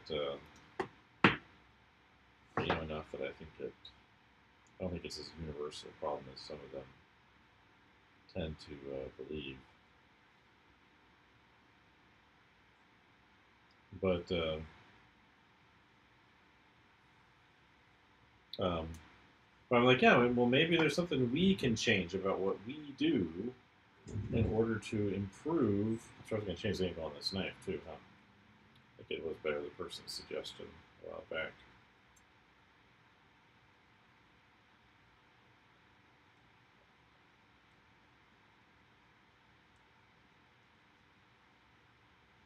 I dropped this brush on my dog. He will not like that. He does not like things to fall on top of him. He's expressed that opinion a great number of times.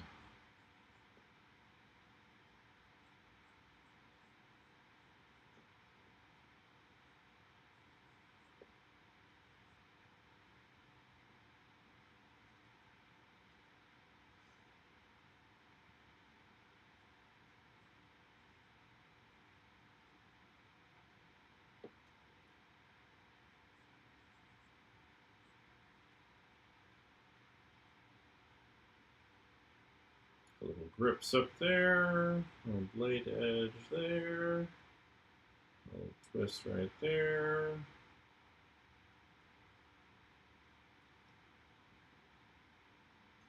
So again, it's not that I'm like, like I say these things and they look at me like, oh, well, you don't aware of whatever, and I'm like, no, no, I'm perfectly aware of everything going on, and what may or may not be required in the workplace, et cetera, et cetera.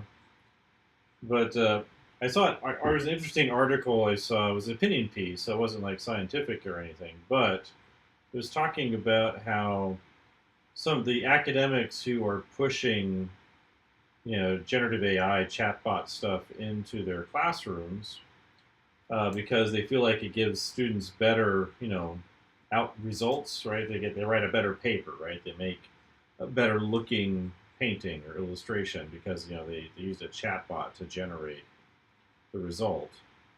And the point of the article was saying that people that are doing that, they're mistaking the output of education for the product. Well, they're mistaking the product of education for the output.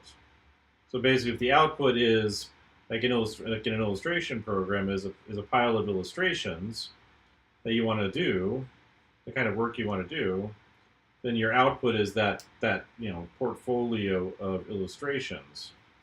But the product of the education is not necessarily those illustrations. Product of the education is your ability to be creative, to be a craftsman, to put out those illustrations. It's not even necessarily the portfolio you walk with. I tell students all the time, like within like 6 months of graduation, you should have a brand new portfolio. So once you graduate, you should be hard at work. If you don't have work right away, you should be hard at work on a portfolio. Making the most incredible portfolio that's going to, shock people and make them, plant your flag. And not everybody's going to be capable of, that high level work.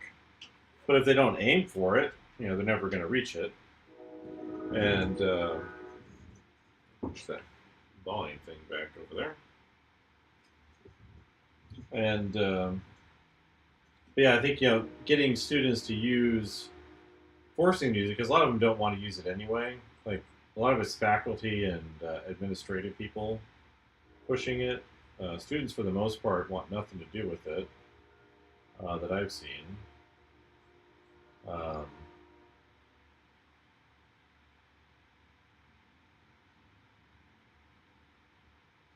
but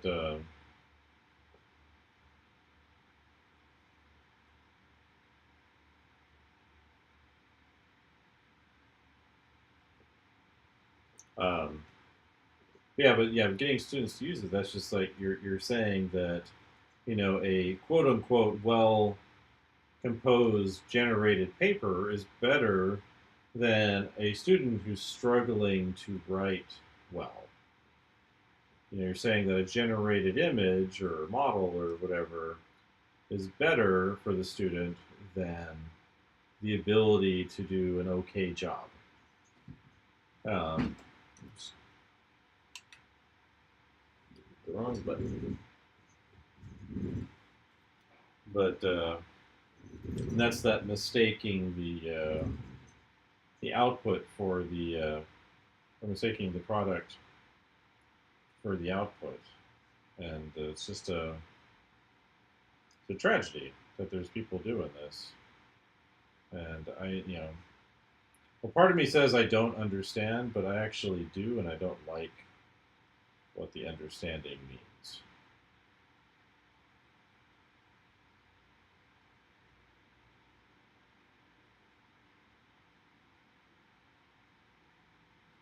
And the harm that it causes people quite directly. I think it reflects a lot of self disappointment and it's not good. That's for sure.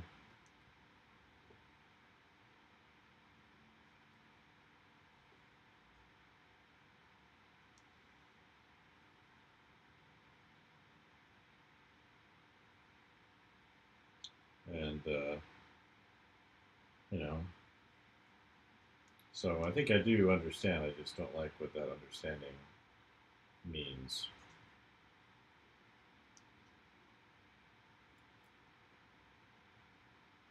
About people, but I would like to, not have that thought about. Um,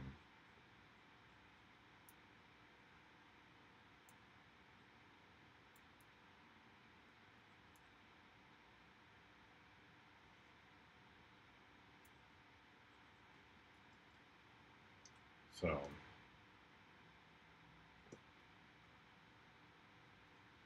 but here's to hoping it all falls apart. I'm looking at Adobe; they've lost like their investment values just fallen through the floor, and but they've actually got more subscriptions and more revenue than they've ever had, right, from what they say.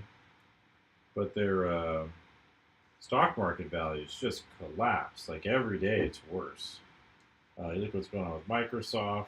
OpenAI is projected to lose $14 billion this year. So that's whatever their revenue minus their losses.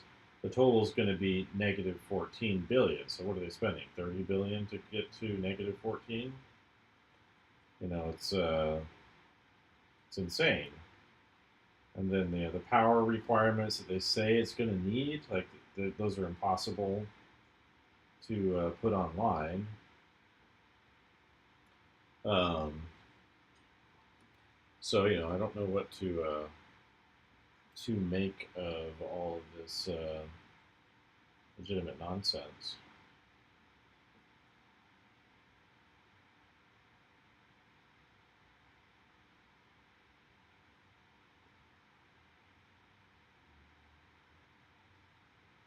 Um, it's like people say sometimes they like it for doing research, right? So they'll do a search on Google and it provides them with some kind of research or Chat GPT or whatever, but they don't know about the hallucination rates for all of these systems. Doesn't matter which one, like they're all so high that it's not worth using. And they say they'll like it as a tool, but the thing is, if you had a tool that didn't work properly 1/3 of the time or worse, it's not really much of a tool. Like the only tool might just be you.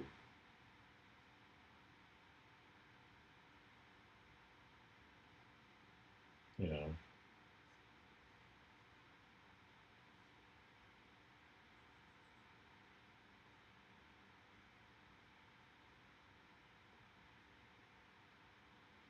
So I have concerns, and I've yet to hear any responses beyond like, "Well, people are using it, therefore we should use it," and "I like it, therefore it's okay," or "I am smart, therefore it's okay. I'm like, I don't think those reasons are as good as you think they are.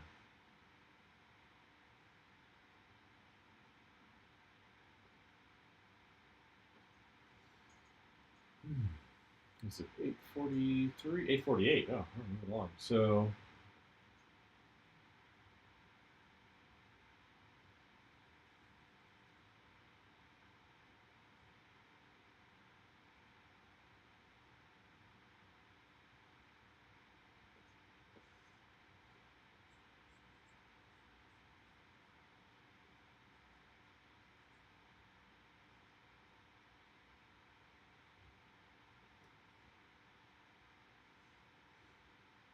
this is going to have a little circle thing here on the elbow, too.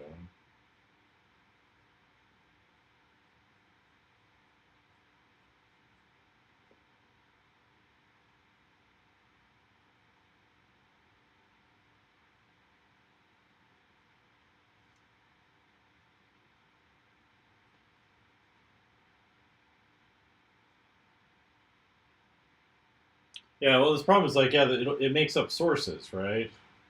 So one of the things they found is it makes up, like, it fakes sources. And at a certain point, you start to trust what it says. Not that, news sources are necessarily any good anyway, but But like even like those news summaries you'll see on websites that are created from chatbots, right? They say like key points, and they're all AI generated things at the top of a news story. Research found that 45% of those contain hallucinations. And so if you have to spend all of your time fact checking, summaries like that by reading through the article to make sure it actually says that, like that's just a lot of extra effort. And you're better off just reading the article and ignoring the summaries. Same with the searches. Like I've stopped using Google. I don't use Google at all anymore, outside of like the Google Drive and email for my work. Um, I use DuckDuckGo without AI. I have the AI stuff turned off. It's not as thorough a search engine as Google, but Google also is just getting awful to use anyway. Um, so it may feel convenient because it provides information, right? But the problem is if it's a subject that you are not necessarily familiar with, and it leaves out or changes information, you might not be aware that you should be checking that. Um, which is a whole other can of worms all by itself.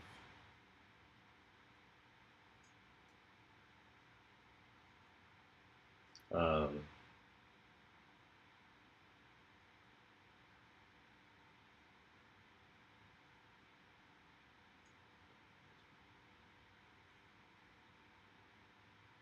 so something to be aware of. So yeah, I pretty much avoid Google these days as much as I can. I use Drive and Mail for work, and that's about it. Um, maybe the calendar. Maybe I should move off of Google Calendar.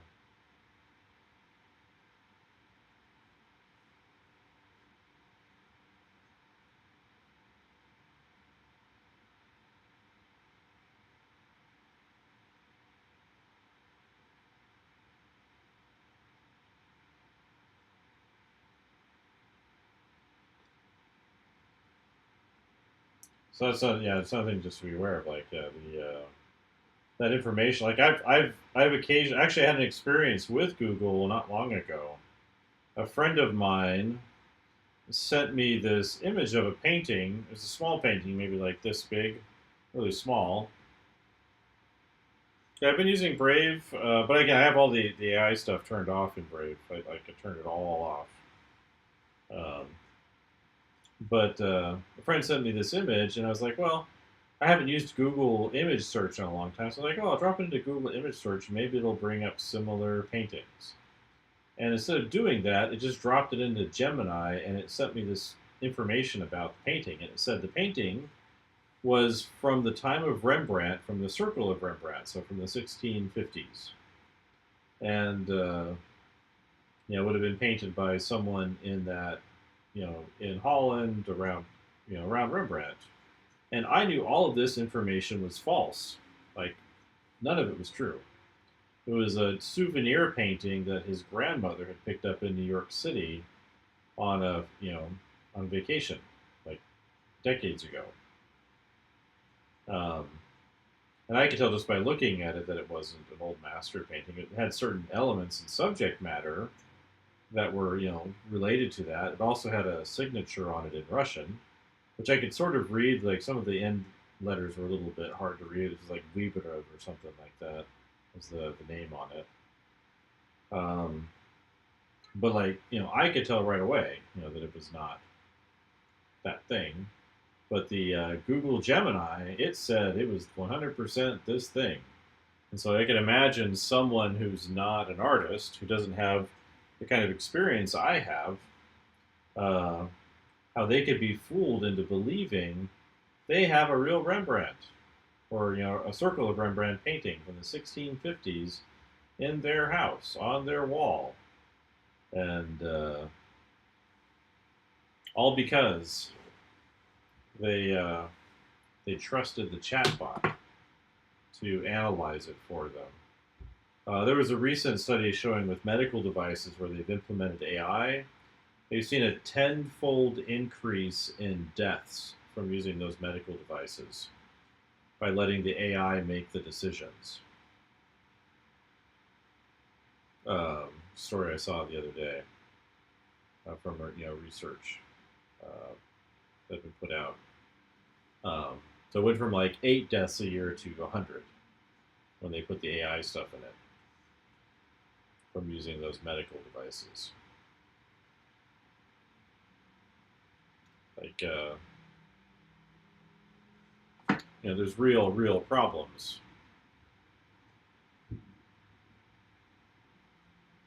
Yeah. Well, it's like, yeah, using those patterns to manipulate you, right? And it could be something benign as getting you to buy, a subscription to, Time Magazine or something like that, right? Something that doesn't really matter. But what if it's for, manipulating an election or getting people to go to war or support a policy that's harmful? There's a lot of circumstances where the kind of data that they're collecting from the conversations people are having with chatbots can be used to cause, untold amounts of harm.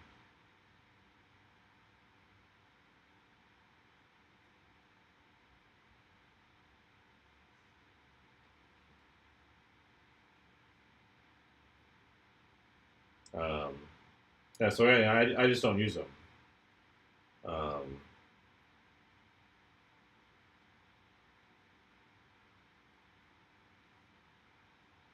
and I know like some of the software I use, it's been some of it's been built using some of this stuff, and you can't avoid that. It's like it's like I have to pay taxes even if I don't agree with a lot of the policies my government enacts, right? Like I don't like it if they go to war or kidnap a foreign president when they probably shouldn't do that, kind of an act of war, even if the person's not a nice person, um, and it's clear the charges are fake, you know.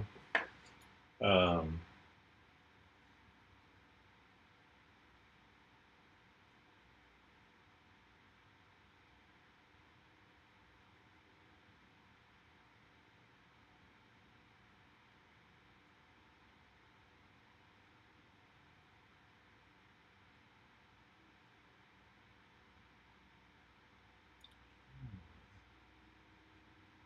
Almost 9 o'clock. I'm going to stop at 9, but I'll probably take some time and like beat him up to rip his clothes, put maybe some tears, in the clothing, maybe some bandages, patches,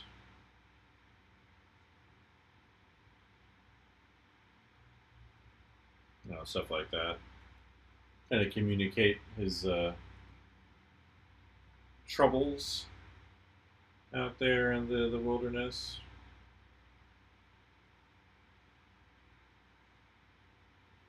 Yeah, but my advice to my students through all this AI stuff is you should become, the most highly skilled, capable artist that you can be. You should always do that, but I think in the face of what's going on, like that's what's really going to make, their work stand out.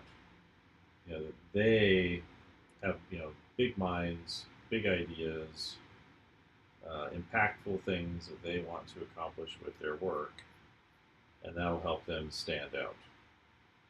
Um, and that by adopting AI, they lose that completely. And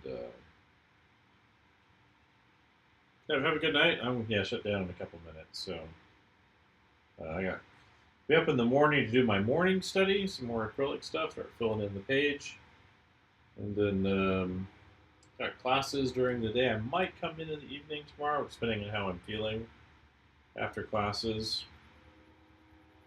So I'll be getting done a little bit early tomorrow. There's some kind of round table thing I might go to on Zoom. That's fun. Any generous the students can attend. It's a Zoom meeting.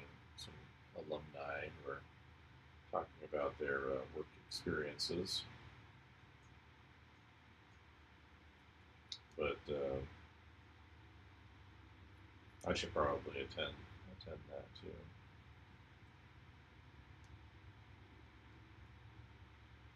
But maybe I'll be on tomorrow. We'll see. But definitely Friday, Saturday, Sunday. Hopefully working on those pages.